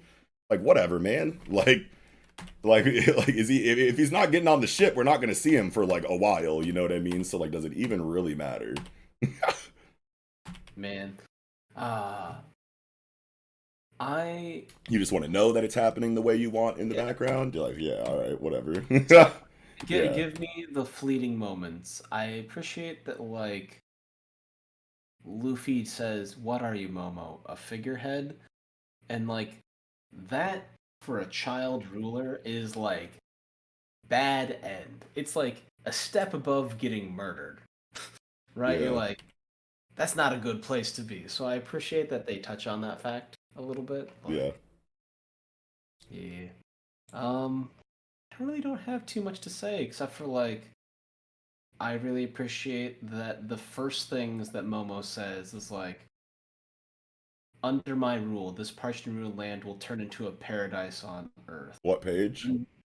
Page 13, like his speech, he's like, hey, we're gonna fix this, like fix our environment, and I want you to work with me. Um, Yeah. and I think that's a great thing that leaders should say. I Oh yeah. don't expect leaders to say that, but like, I appreciate Yeah, it. straight up. All right, so I wonder, like on page 6, Yamato declares, "Hey, I'm going to join your ship." Yeah. Um, Ah. how do you feel about that? Mm. I'm not really I don't know. I'm not really like one to be like this is who I think should be the new crew member and I'm going to be mad if it doesn't happen that way, or I'm going to be Mm, mad if I, you know, if the character that I least wanted to join the crew joins the crew, you know what I mean? Because it's not, I don't really look at it as like I don't know how to word this without like possibly offending someone, but I don't think that I like know what's best for the story more than fucking Oda does. You know what I mean? So like Yeah, even though like even if and like Yamato wasn't on like the bottom of the fucking list for me, like I'd rather have Yamato than like Carrot or something like that. You know what I mean? And like Carrot, like even if he chose Carrot, I'd be like, all right, let's see what you're gonna do with that. You know what I mean? yeah, I don't know. I just kind of like take it from the point where it's like if Oda has decided that this character is going to join the crew and Luffy says, "Yo, I want you on my ship," then they're like a part of my family now. And it's like, so what if I don't like you a bunch right now at the time that you join the ship? Like, yeah. I'm going to see what you're like as a crew member and then kind of like judge it based off of that. You know what I mean? So like I just kind of like go with the flow, you know what I mean? Like I have my issues with One Piece and my criticisms with One Piece. They're like very few and far between. One Piece is kind of one that I like tend to just kind of like turn my brain off. Not really turn my brain off, but like I put a lot of trust in Oda. You know what I mean? Like a lot of the decisions that he's made that have irritated me haven't been like wild crazy deal breakers or anything like that. I'm just like, "Oh, that was kind of weak. I was expecting more there." Oh well, you know what I mean? And I just kind of like move on. Like there's so much more to like about One Piece for me than there Then is for me to like be like, oh, I didn't like that. Now, like that's such a big deal that it's ruining my my oh enjoyment of yeah. the series overall or I something like that. It mean, just like isn't that bad to me. You know what it's I for a mean? series that's been going on for so long and is Yeah. like so expansive that like if I have a drop of disappointment here and there, it's still just a drop in a Right. big bucket. Right. Like it doesn't matter too much to me. For me, the thing that I was thinking about was is Yamato's like application to join the crew going to be the parallel where Odin wanted to join Black Whitebeard's crew. Roger's Whitebeard's crew. crew, Yeah, Roger's White crew. There we go. yeah. Jesus, Yeah. I was like, and I was like, That's definitely what it is though. old D Roger. Like, it's Yeah. like, is it just gonna be that, or are they gonna genuinely become part of the crew? And like, I'd be down either way. Um, I mean, I if you're on that ship when they but get to Raftel, like you're a crew member. Like it's not no like temporary, like you're here for like a like nah. Like if you're on the ship at the end of the story, like you're a fucking crew member. You know what I mean? yeah. So we'll see. Yeah. But Um, I'm down for it. You know what I mean? Like Yamato's cool as fuck. I like his fucking mhm. design. I like his fighting style. I like pretty much everything about Yamato's character so far. I wish he would have done like more, I guess maybe, or been focused on a little bit more on a character level in Wano, I guess, or maybe not. Maybe I just need to reread Wano and remember all the scenes that Yamato got because actually we got kind of a lot. We know his Mhm. motivation. We know why he has that motivation. We got like multiple flashback scenes with him and Ace. Um, yeah, I think I just need to reread Yeah. Wano and I'll feel like way better about Yamato joining. But I remember when I got the information, I was like, oh damn, really? I was like, I I guess, mean, yeah. I was like, that makes sense. I mean, I don't know like who else I like really wanted, because I guess I was kind of just like chilling and waiting to see what Oda wanted to do. And then once I got the information, I was like, oh damn. But like, yeah, I don't know. I I love think the Yamato though. bond, I think the bond between them and Ace would make it very satisfying for me if they joined the crew. And Yeah, then, but like me wanting the parallel of like Odin's application to Gold Roger's, ship, yeah, yeah, I yeah. would love that too. So like both are good options for me. If they join the crew, it would open up the idea because Yamato, he can freeze things. He Yeah. could freeze the surface of the ocean and Yeah. open up a new arena for combat and travel and what Oh have you. damn! Wait, he has ice powers.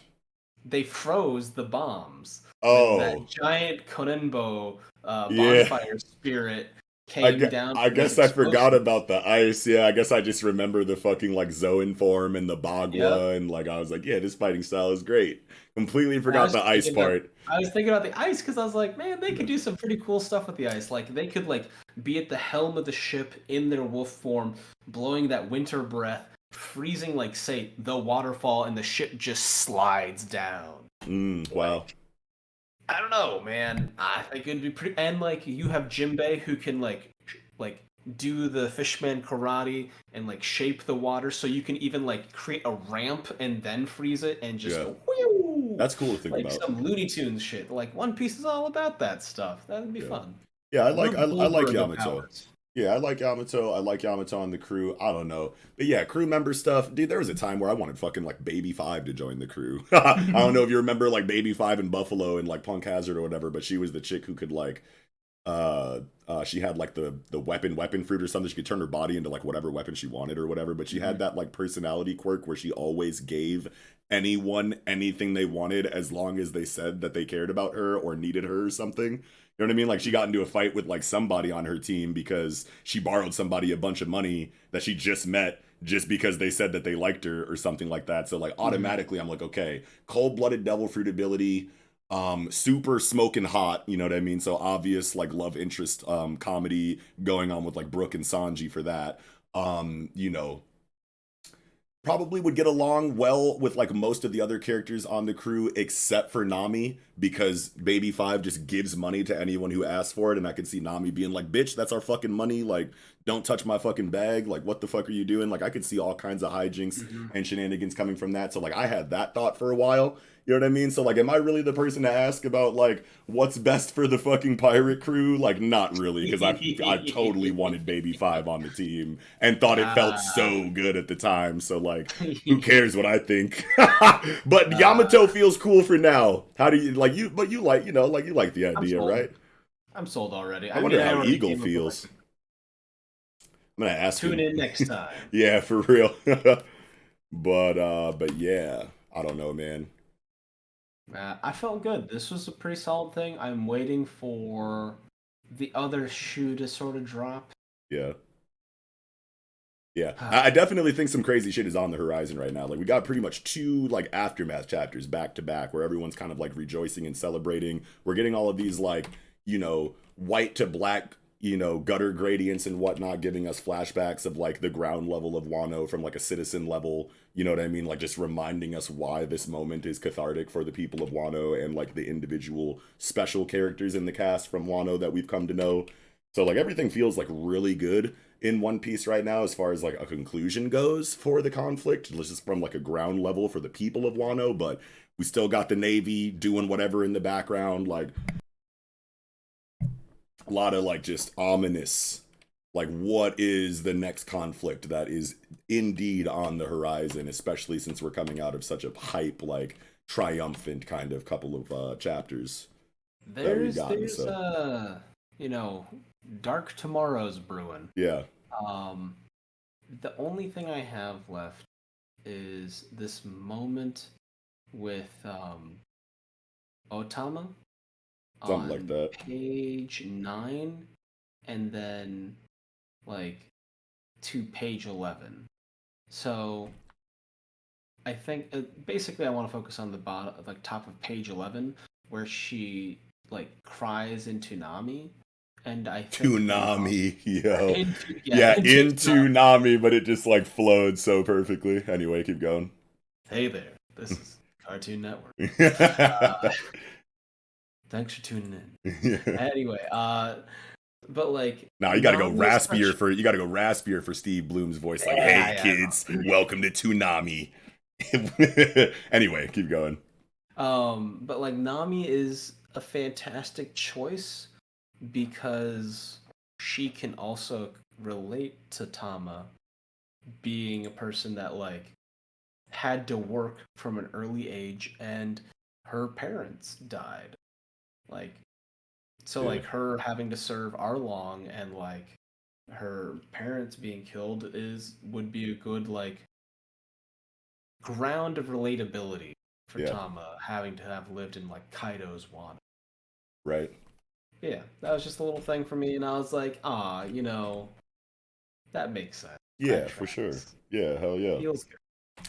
Yeah, it's feeling pretty good in One Piece right now. So I can't wait to see like the next chapter, or maybe even the chapter after that, because I know like at the peak of like we did it, it's gonna be like Navy's here, or like, you know, Blackbeard's here, or now we can do it. And like, bro, just let us rest. Or like, or it could be something even crazier. Like, I think I saw a theory that like all of Kaido's like goons are like, since they're all Zoan users or whatever, Kaido and all of his people are going to like awaken or something, and the fight's not like really over or whatever. Or we were talking about earlier, Big Mom, you know, actually turned the magma into a subordinate homie thing, you know what I mean, and like survived and now has like a magma friend, which would be just such a big deal if that was the case. So you never know what could happen in One Piece, even though it's feeling like mad triumphant and cathartic right now. So I'm excited for the future nonetheless. I'm pretty sure there's no break, so I think we get a chapter next week, which is like really exciting. Yeah. Actually, I think I know that we have a chapter because I'm pretty sure I got pinged to look at the spoilers, which I'm definitely going to do right after this now that I remembered. But yeah, man. Did you have anything else for One Piece this week? Just that the phrase "the Ninja Pirate Mink Samurai Alliance" is a real sentence, and I think that's just funny. Yeah, I remember getting that dialogue box like, holy shit, what a sentence. Yeah. I haven't seen that since fanfiction. Right. Hell yeah. Well, I think that'll do it for One Piece, you guys. And that'll do it for this episode of the Project Manga Podcast as well. Thank you all so much for watching. If you did, we hope you enjoyed it. If you did, let us know down in the comments section where you can let us know anything that we missed, what you agreed with, what you disagreed with, whatever. And while you're down there, check out the description section. Follow us on Twitter. Join our Discord. Follow us on Twitch. Check us out wherever you normally get your podcasts on like Spotify and Apple and shit. And if you wanted to support what we do directly, even more than you already do by just watching our content, check out the Patreon link down there, because it'll get you like early access to all of our content and additional manga reviews and a bunch of other shit. And that would help us out a lot. But other than that, I think that'll do it. Thanks for tuning in. You know where to find us. Wrapping up, I'm Knox. And I'm Ella Yenis. We'll catch y'all next time.